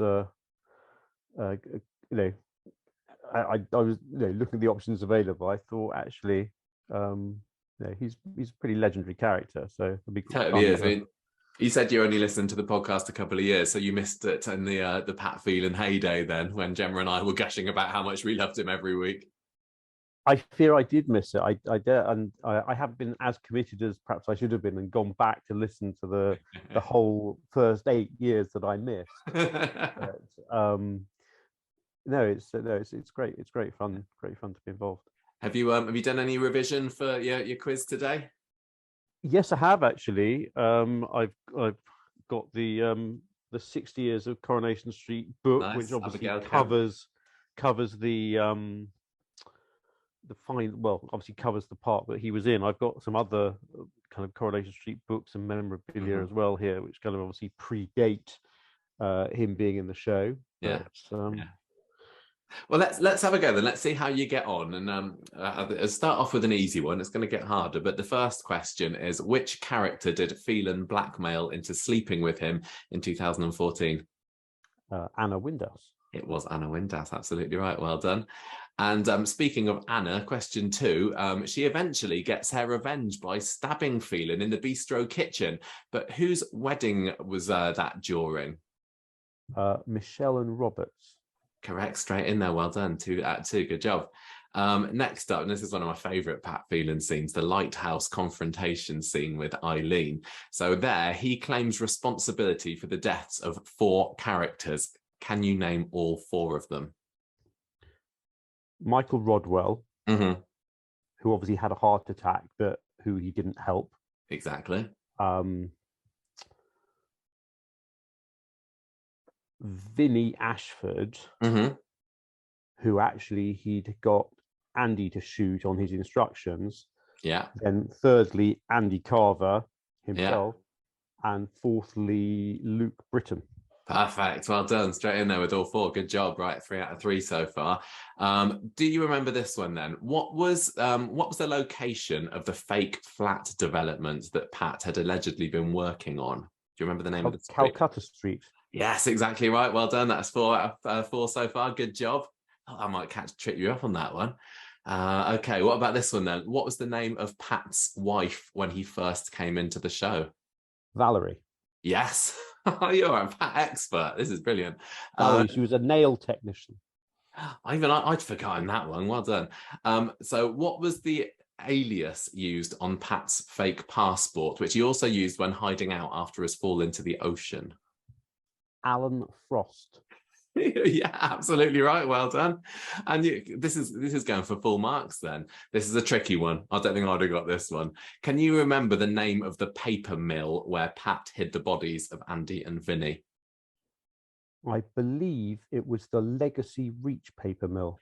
You are absolutely right. That's amazing. 100%. Good job. Well, I'll tell you now, Connor himself only got 3 out of 7. So you absolutely smashed him there. Well done. A point for the fans. Good job. Excellent. I'm very pleased by that. Did you predict any of those questions were going to come up?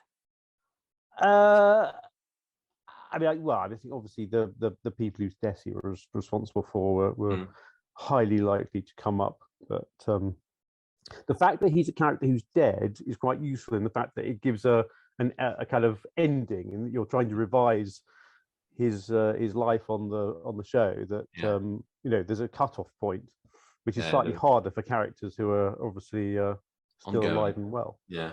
Oh, well, that is absolutely brilliant. Congratulations. I think that you've done an excellent job for the fans there. Let's hope that your fellow fans keep up that great work. But thank you very much for coming onto the podcast today, helping us celebrate our 10th anniversary. Thank you very much, and congratulations to you and Gemma on the fabulous 10 years. Ooh, there we go. Well done, Jonathan. You are a Pat expert. And thank you very much, Connor, for coming on too. Yeah, try hard. Getting a bit rusty there, I think, with the old. Maybe Pat Phelan does need to have his twin brother come back to the show. I think so. I think that'd be an excellent idea. So we can have a bit of a refresh there on the Phelan legacy. But what about, does Michelle need to come back onto the show? Because that's 2 people now that have forgotten the name of Michelle, which is quite hilarious. It's quite funny because Kim Marsh, obviously bigger name in the Corrie cast than Michelle. Right, even more so soon because she's going to be doing Strictly, That's isn't she, true, this year? Yeah, everyone will be rooting for her, no doubt. So, well done, everybody there. So, what score have we got? Where are we up to at the moment? We've got 4 for the fans and 3 for the cast. Fans are pulling ahead. Nice. Who So, have we got next, Gemma? Coming up next, we've got... This is a head-to-head now. I don't know who's going to win here. Because we've got Georgia Taylor, who plays Toya.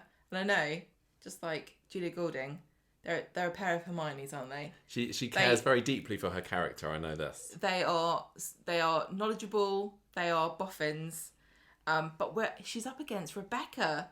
Now, Rebecca's been a long-time listener, and she's also the moderator of our Facebook group, and she's also quite helpful on our Twitter. She sends us news, so she's also a bit of an insider.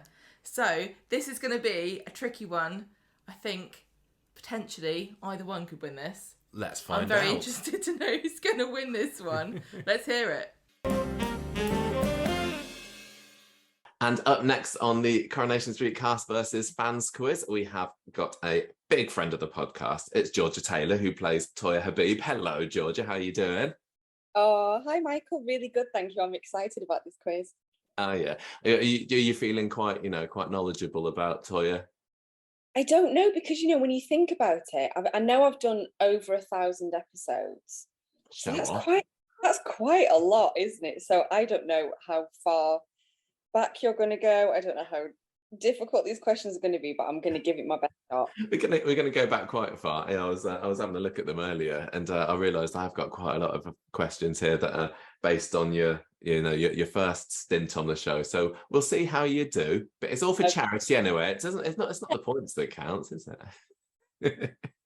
But you want to get really well, right? Okay, it starts easier and gets a bit harder, I think. So we'll see. You'll get this first one. Question 1 is: what was the festive dinner disaster that Toya was involved in during her first Christmas on the show? Oh, that was running over Teresa the turkey. It was classic.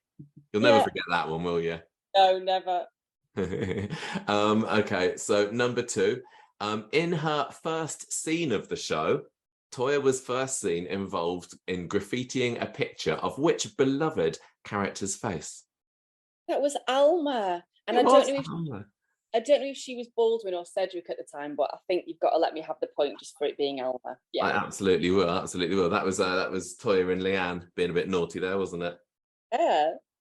I think lots of people, when they think back to your first scene, remember pushing the shopping trolley down the street and turning up at the house there. But yeah, it was actually your scene in the supermarket, wasn't it? It was, and the scene in the supermarket was the very first scene that Jane and I shot as well. So we actually shot our first scene first up, which very rarely happens. Was it actually, I can't remember, was it you or was it Jane that did the graffitiing, or did you do a bit of both?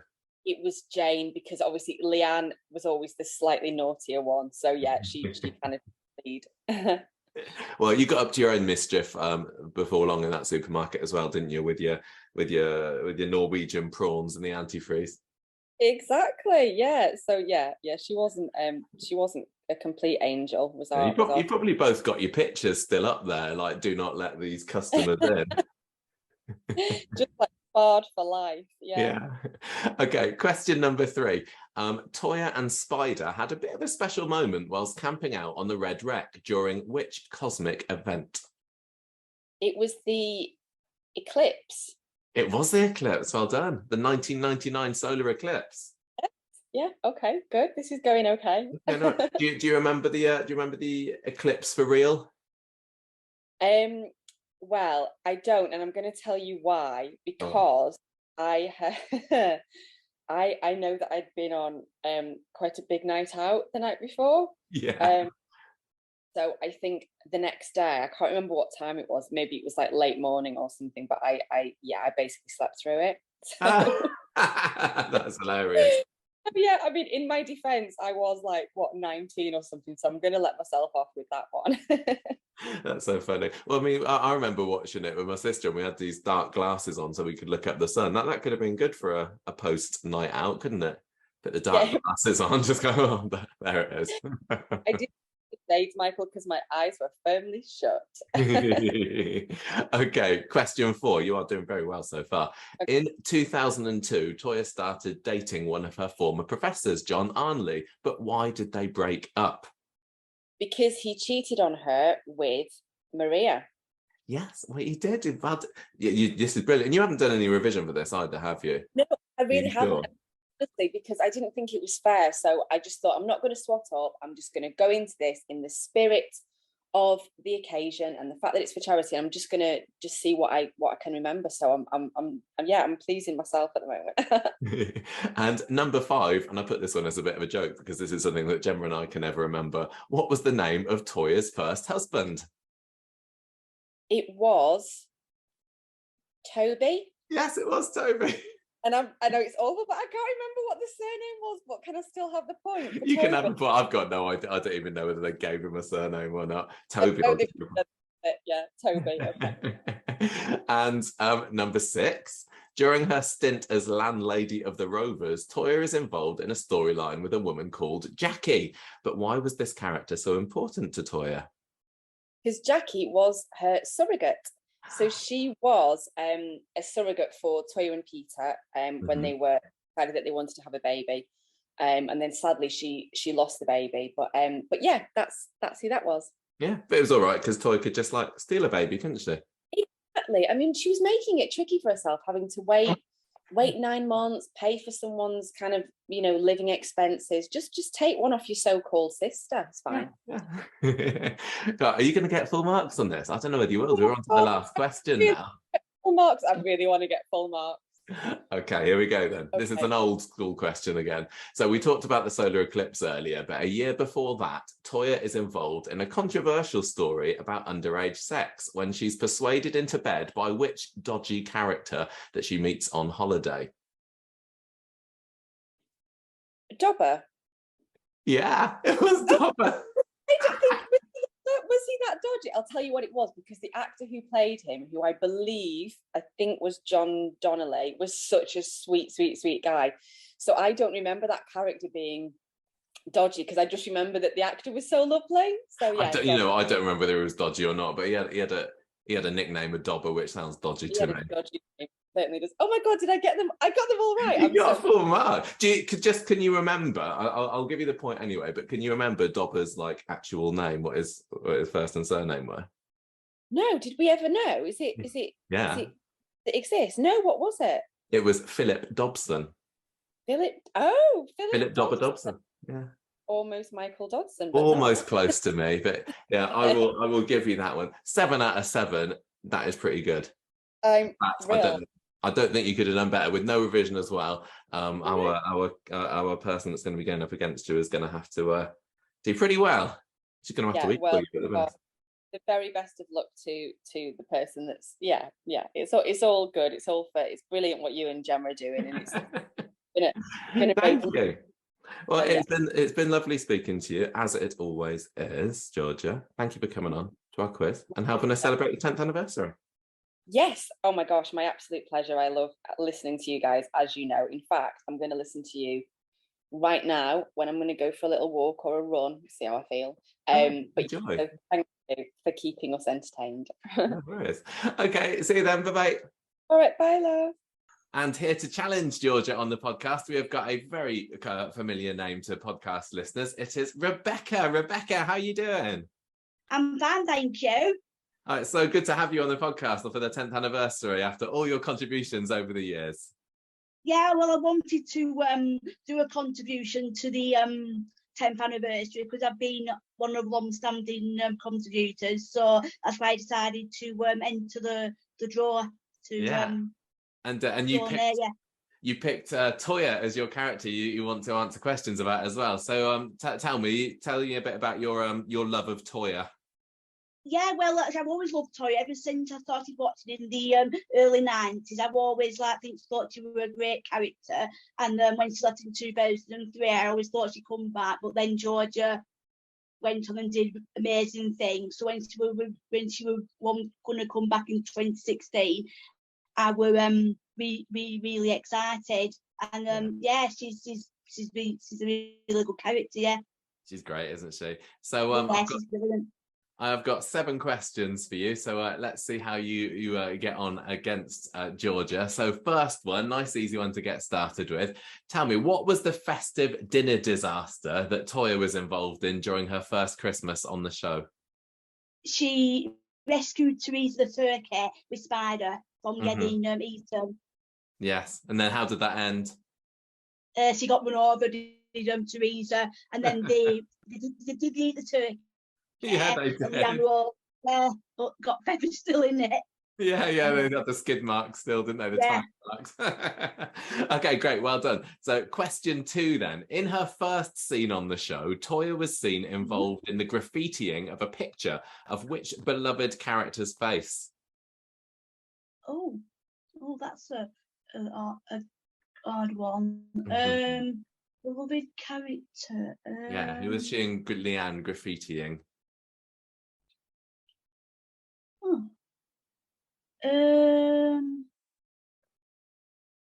I don't. I'll take a guess. Yeah, I was gonna say Dawn, but it's not. I don't know. I've absolutely no idea. Don't worry, it was Alma. There was a big picture of Alma in the supermarket, and they were graffitiing her there. Oh, no, I didn't know that. Yeah.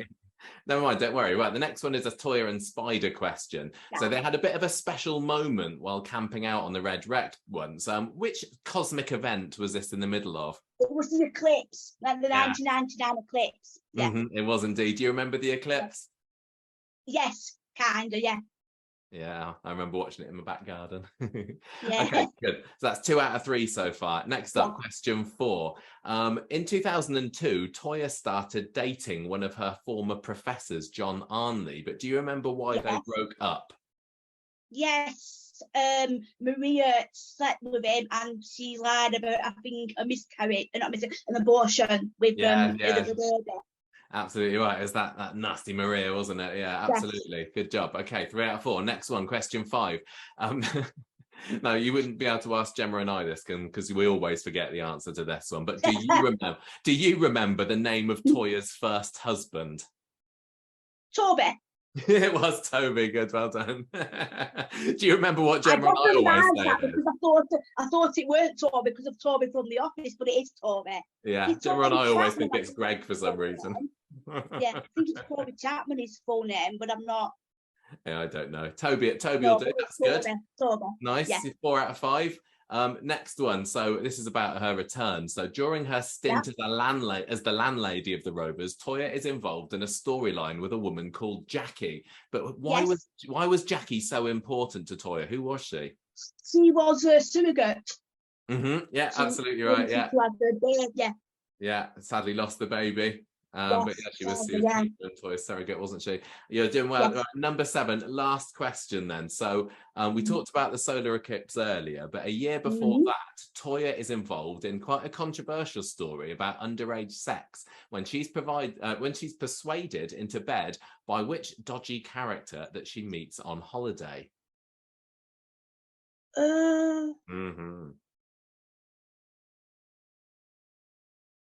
Again, I don't think it is, but I'll because I think this is further along, but I'll take a guess at Gorham. No, it was Dobber. No. It was Philip Dobson. Oh yeah, I remember. You remember now. Yes. Never mind. You got 5 out of 7, which is a pretty respectable score, Rebecca. Well done. Do you want to know what Georgia got herself? Yes, I think she'll have beaten me. She got 7 out of 7. Wow, that's really good. I don't mind to be beaten by Georgia. She's really, I'm not bothered at all. But I feel like I've let the fans down because.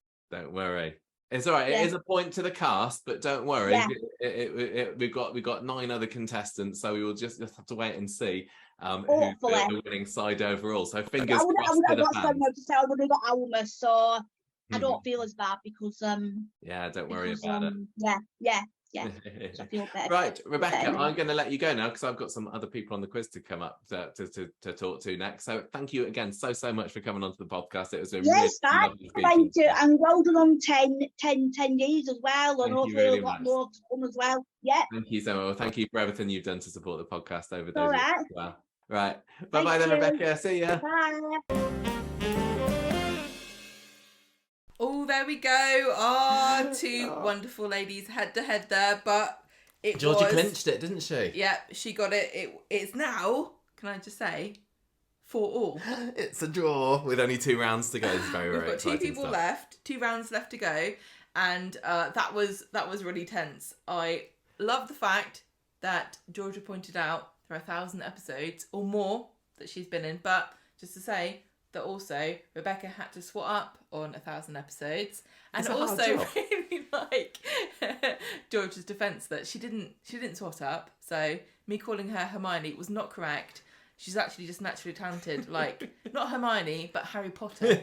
It's an 8, and I liked her eclipse story and her excuse Me why too. she didn't see this event that happens once every 100 years. I don't think it's going to be another one like that in our lifetime. It happens quite frequently, but not necessarily in the geographical location that you're always in. No. And I think anyone who's a similar age to us old crusty people might have a story about what we were doing during the... What were you doing? I was going to say apocalypse, but that hasn't happened yet.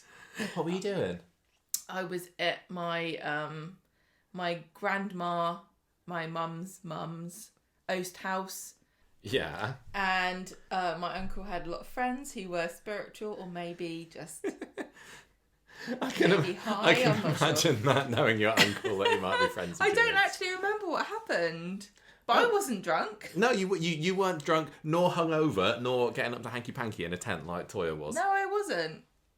So up next. Oh yeah, who have we got? We have got Clash of the Titans because we've got Millie Gibson who plays Kelly, plus Kelly, Nancy, who is a familiar voice or name if you listen to our feedback section. Yes. So who is going to win between these two?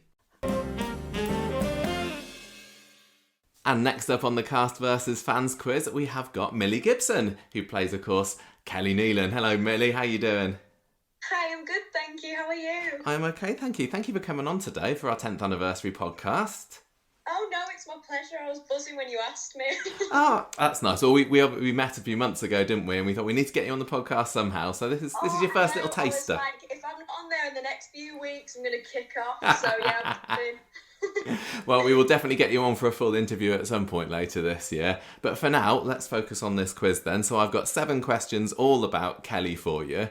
And you've not been on the show too long, so you don't need to cast your mind back too long to answer these questions. Oh, cool. Right, that's good then. Less pressure. There are some tricky ones, I have to say. Right, but it starts off easy. So question number 1 is, who had been fostering Kelly when she was accused of murder last year? Imran and Toya. Correct. Well done. Huh? Yeah. Imagine if I got that. Slow, nice, easy. Well, you've had so many parents over the last few years, haven't you? You've had Dan, you've had Gary and Maria, Rick, Laura. Honestly, yeah. I'll be living with Roy soon. Well, what a perfect parental figure he would be.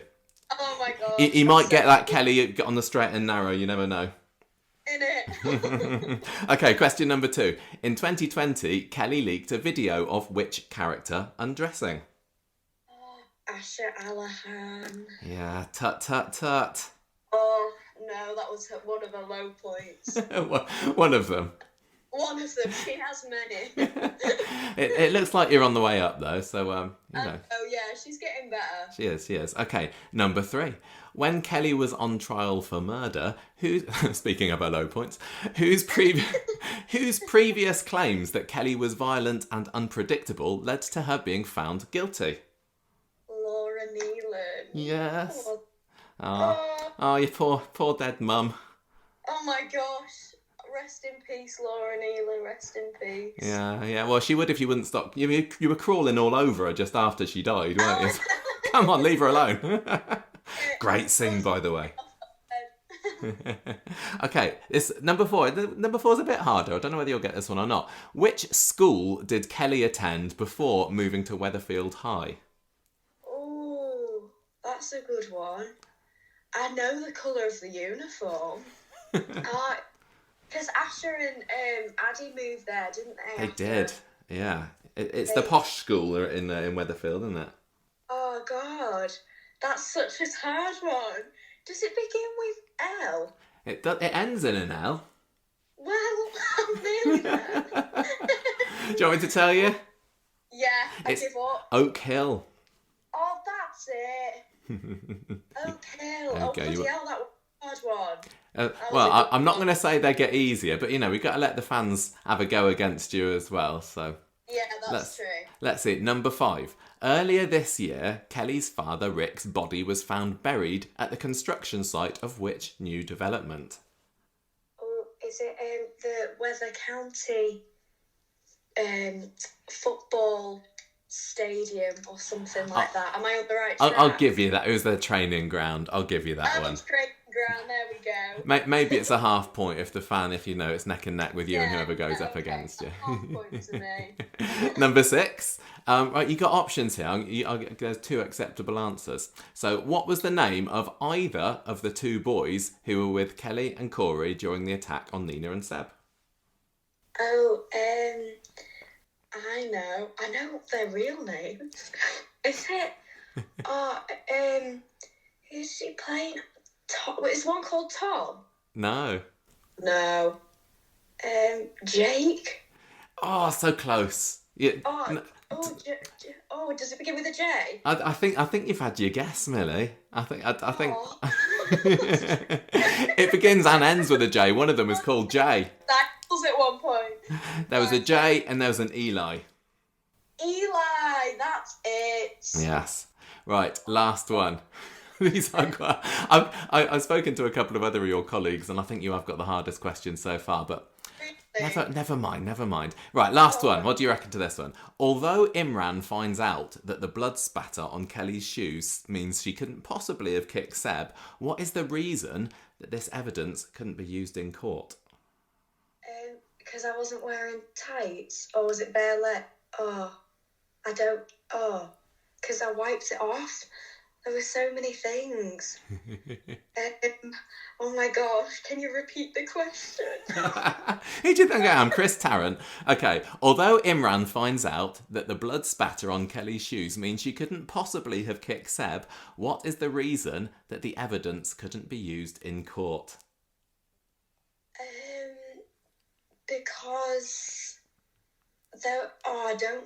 bloody hell, these are hard. But I feel like you're going to tell me the answer. I'm going to be, bloody hell, of course. Maybe. Do you want me to tell you? Yeah, go on. This was a hard one. It was incorrectly stored. I would not have got that. I was about to say, of course, but no. No, that's what it was. It's all right. I told you. I said before we started recording, I wanted to make them get gradually harder. You got 4 out of 7 anyway. That's pretty good. That's over half marks, isn't it? Yeah, I've got half marks. Yeah. Well done, Millie. Well, we're gonna have a Kelly fan coming on next and see if she or he knows more about you than you do. Oh gosh, okay. He or she is going to show me up big time. We will have to wait and see. Well, thank you anyway. It's been lovely talking to you. And like I said earlier, we're going to have you on later this year for a proper chin wag about definitely. Kelly. Yes. So, thank you very much. I'm gonna let you go. Thank you. All right. See ya. See ya. Bye. And here to challenge Millie, we have got a very familiar name for the podcast. Listeners who've been with us for a long time will definitely recognise Nancy here. Nancy, hello. How are you doing? I'm good, Michael. How are you doing? I am good. I'm really, really pleased to be chatting to you. I'm glad you managed to get a place on this, Nancy. It's lovely to have you on the show today. I was like, oh, am I going to make it or not? It was really, really close, wasn't it? But you made it. And you're here today to answer questions about Kelly Nealon. Now, you know what we think about Kelly on the podcast. Do you like Kelly? Are you a Kelly fan?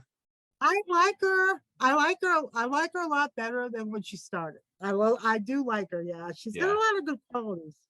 Yeah, that's very, very true. Yeah, and I definitely like her more now than I did. Really great actress as well, isn't she, Millie? It certainly helps. Yeah, she is very good. Yeah. So I've got 7 questions about Kelly for you here. So I'm going to start off with hopefully a quite easy one. Question 1. So this is, who had been fostering Kelly when she was accused of murder last year? Oh, Imran and Toya. Yes. Well done. Nice, easy one. Good job. 1 out of 1 so far. Number 2, in 2020, Kelly leaked a video of which character undressing? Asha. Yeah, well done. Good. Famous storyline. Number 3, when Kelly was on trial for murder last year, whose previous claims that Kelly was violent and unpredictable led to her being found guilty? Laura's. Yes, well done. It was Laura. She got her daughter right in trouble there, didn't she? She was funny though. She was funny. She was very funny. Sad to see her go earlier this year. Right, number 4.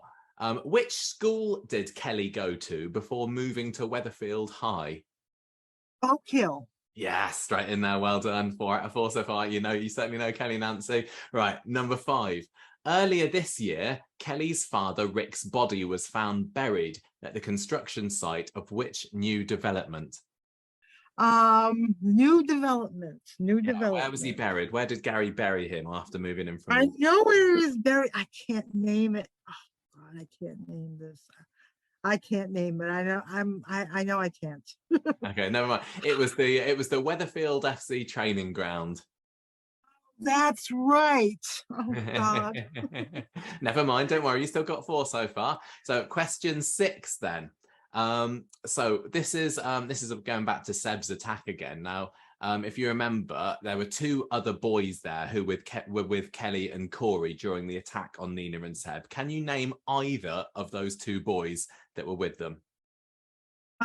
One of them was called, I think one of them, the last name was Higgins. I can't remember the first name. I can't. Oh, God. I'm not giving you a mark for that. You need to give me more. You need to give me more. You need to give me more. Oh, God, I can't remember. I can't. No. Sorry. Okay, so that one that you were thinking of then was Eli Higginson, and the other one was Jay Dowling. Okay, all right. Right, okay. On to your last question now. Come on, let's see if we can put it back for question 7. Although this is a tricky one. Although Imran finds out that the blood spatter on Kelly's shoes means she couldn't possibly have kicked Seb, what's the reason that this evidence can't be used in court? Because it got ruined, basically. Do you remember? It got so sullied. Because of the fact that Corrie dumped it, and he put it in the he tried to clean it he put it in the washing machine or the dryer. You're thinking about Corrie's shoes. You're thinking about Corrie's shoes. This is Kelly's shoes. Why couldn't they use Kelly's shoes? Oh, Kelly's. Yeah. Kelly. The splatter couldn't be used because she dumped the shoes. No, it was the shoes were incorrectly stored at the court, so that was a really difficult one. Right. Never mind. Right. You got 4 out of 7, Nancy, which is still pretty good. I'll tell you what, Millie Gibson also got 4 out of 7. Really? So you equaled her. You equaled. Oh my God. So unbelievable. So no points for the fans or the cast there, but never mind. At least you've stopped the cast from going ahead. Yeah, right. That's true. That is very but true. But boy, that's interesting to me that Millie didn't get them all right. I thought she would. Here we go. You both got 4 out of 7. Both got 4 out of 7. Our first draw of the night, which means we are still a draw with 1 round to go. What's happening? By heck, neck and neck. So the next one wins it. Well, yeah, exactly. It all comes down to the final round. If we have the fan take it this time, then the fans will be crowned, and if it is the cast, then the cast win. That's how these things work. And I feel like I say this every week, but thank you, Nancy. Also, it was so lovely to hear your voice. Yes, very nice to hear from Nancy. And also wasn't Millie lovely as Millie well? was lovely. So sweet. Oh, bloody hell. Says Both Millie. of them were lovely. Oh, I'm really loving this. This is so fantastic to be able to hear from the cast and also all the listeners. Oh, yes. This feels like a treat for me. I can't believe other people might be enjoying this as well. I hope that. I could Now, have been long enough. Final round, Can Gemma. I just say, What? this is a pretty special finale, isn't it? Yes. Because we have Amanda Barry. Amanda Barry. Core blimey, how on earth did we get her? She played Alma, and she was such a massive name in Coronation Street. Absolutely love her. Her popped collars were a thing of beauty to behold, and she is going up against Archie.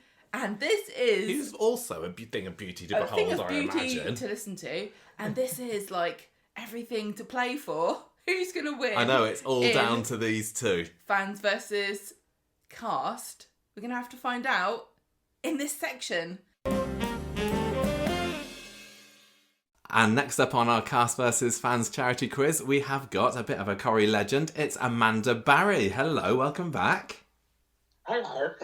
How are you? It's me here. It's you back again. And we're going to have to cast our minds back quite a long way to answer these Alma questions today, aren't you? Because it's been quite a while since you've been away from the street. It has been quite a while since I was there. We'll see what we remember. Okay, well, I'm going to start off with an easy question, so I hope you'll get this one. Number 1 is, which character kidnapped Alma and drove her into the Weatherfield Canal in April 1997?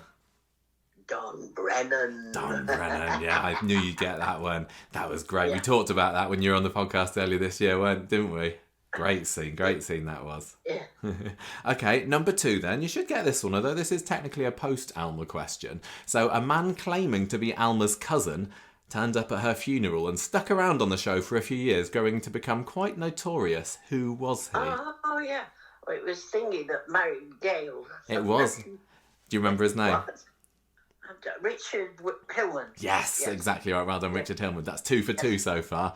Okay, right. Next one then. So in July 97, Alma is taken on at Furman's Freezers and is soon awarded which special title by her boss, Eric? Well, it might have been the Thingy of the Month. Yes, it was. It was Employee of the Month. You got it. Employer of the Month. That's what it's a big picture. There was, wasn't there? Big picture on you, and Alma was recommending all the rubbish food for people to buy, wasn't she? Oh yes, I think she was. Just I remember that picture. Yeah. I remember Toya and Leanne Battersby graffitiing your picture as well. Yes, that's right. And that was their first. I think it was their first scene. What a pair of scallywags! Yes.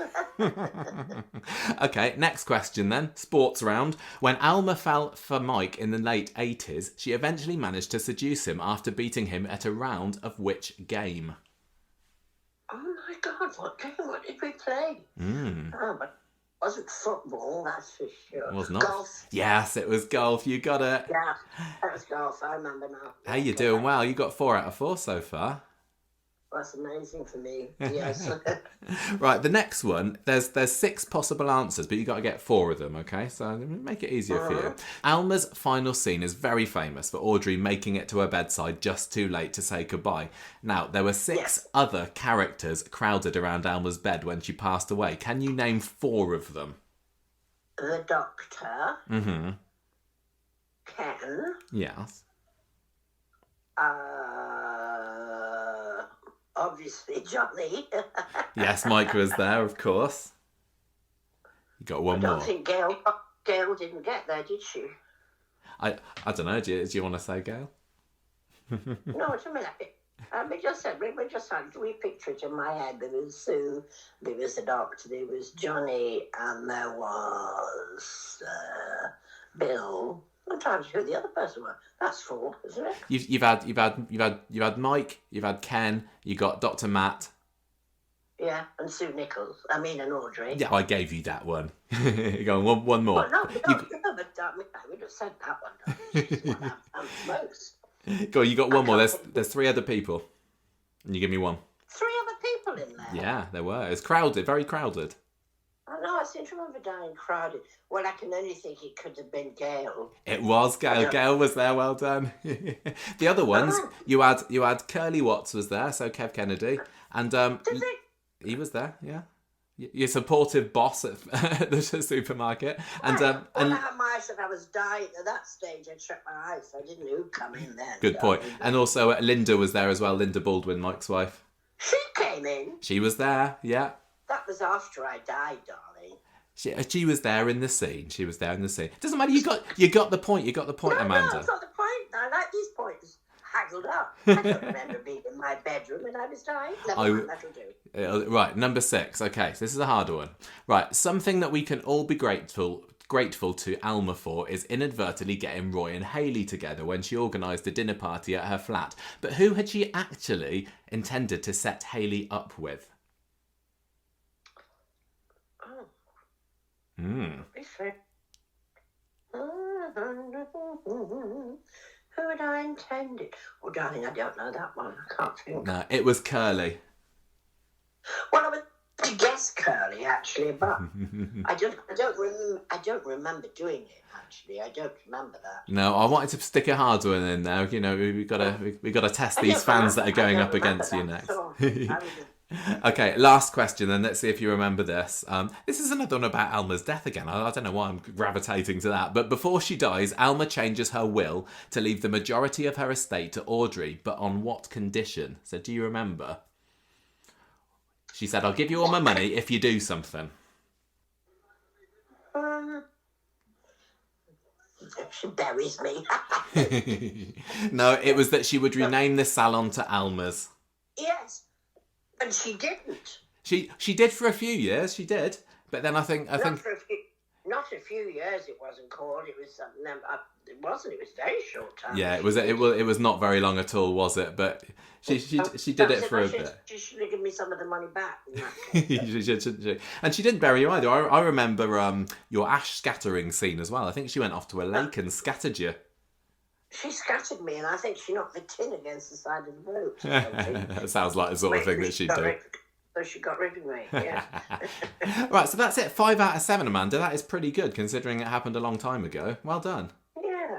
Well, yeah, no worries. Thank you for coming back on again, and we're going to see if one of the Alma fans is able to beat you. Yeah, I'm sure they will. Well, we'll see. Right, thank you again. So, bye-bye then. Lots of love. You too. Lots of love. Bye-bye. See ya. Bye-bye. And here to challenge Amanda, we have got an Alma fan for you. It is Archie. Archie, hello. How you doing? Hi, Michael. I'm really, really well, thank you. Very excited. Thank you for coming on to this today. No, I'm excited to speak to you. Thank you for coming on to the podcast today. No problem at all. So, you are a bit of an Alma fan then, are you? Yes, I really, really liked Alma. I suppose I still like her. So I've been watching the ITV repeats since they started. And she's a character that I suppose I never really appreciated. When I first started watching Corrie in the really early 2000s, I kind of remember a few scenes from her. And her death scene actually was one that sticks in my memory. I was only quite young, but I do remember it. And actually to see her character go through that sort of arc, I suppose. She did have a beginning, she had a middle, and she had a good end. So I really, really like her as a character. Yes, if you started watching the early 2000s, I think that it was like 2001 that she died. So you must have started at the end and then now working your way backwards almost. Exactly. Yeah, it's been great to do that. Yeah, well, let's see how much of it has stuck with you, because I've got 7 Alma questions for you today. We'll see if you can beat Amanda Barry. So, number 1, which character kidnapped Alma and drove her into the Weatherfield Canal in April 97? That was Don Brennan. It was. That was a great episode. Have you seen that one? I have, yeah. It was really... that was an hour long, I think. Yes, you're right. Yes. Yeah, it was really good. Yeah, really well done. Okay, next one. This is kind of a post-Alma question, really, but it still counts. Okay. A man claiming to be Alma's cousin turns up at her funeral and sticks around the show for a few years, growing to become quite notorious. Who was he? Your friend of mine, Richard Hillman. It was indeed Richard Hillman, exactly. I don't know whether it was ever properly confirmed whether he was her cousin or whether it was just something he said to try and worm his way in. But yeah, I don't really remember it being spoken about at all much with Gail afterwards. No, nor do I. Oh, well. Question 3 then. In July 97, Alma is taken on at Furman's Freezers and is soon awarded which special title by her boss, Eric Furman? I know she was it Employee of the Month. It was Employee of the Month. Absolutely Amazing. right. Well done. With that Good lovely job. big poster. Yeah, it was, which the Battersby sisters graffitied on their first appearance. Yeah, they were great when they first came in. Oh, I know, they were so good. Okay, number 4. Now, this is going right back to the late 80s. So when Alma fell for Mike, she eventually managed to seduce him after beating him at a round of which game? That was golf. It was golf. You're doing well. You got 4 out of 4 so far. This is good. Oh, the tension is rising here. Okay, number 5. So Alma's final scene, which we talked about a bit earlier, is very famous because Audrey made it to her bedside just too late to say goodbye. So there were 6 other characters crowded around Alma's bedside when she passed away. Can you name 4 of them? Including Audrey? No. Audrey, no. I've given you Audrey. So there was Mike Baldwin. Yeah. Ken Barlow. Yeah. I think Gail was there. Gail was there. Good. So you need one more. And Dr. Matt Ramsden. Yes, exactly right. Well done. Lovely stuff. Do you want to have a guess at the other 2? You've got the point by this point, though. I don't know. I just remember Matt being there. I remember the doctor was there. I don't know. It was there was Curly was there, and Linda as well. Oh, okay. Hanging on there, just making sure Mike wasn't there. It all went a bit very sour, didn't it, after for Mike and Linda? Yeah, it certainly did. Certainly did. Well, that's what she gets for having it off with his son, isn't it? Well, there we go. Okay, number 6. Let's see if you can make this one. So, something that we can all be grateful to Alma for is inadvertently getting Roy and Hayley together when she organised a dinner party at her flat. But who had she actually intended to set Hayley up with? Curly? Yes, it was Curly. Yes. Congratulations. I felt a bit of a pause there. Was that a guess? There was, it was a bit of a guess, but I know there was a dinner party, wasn't there? And it was Alma, Roy, Curly, and Audrey. I think you might be right. I think Audrey got a bit drunk and sort of spilled the beans there. That doesn't sound like Audrey. No, not at all. She's not carried that on for the last 25 years. No. Right, okay. You're going for full marks here. You got one more question. Let's see if you can do this. Okay, So before she dies, Alma changes her will to leave the majority of her estate to Audrey. On which condition?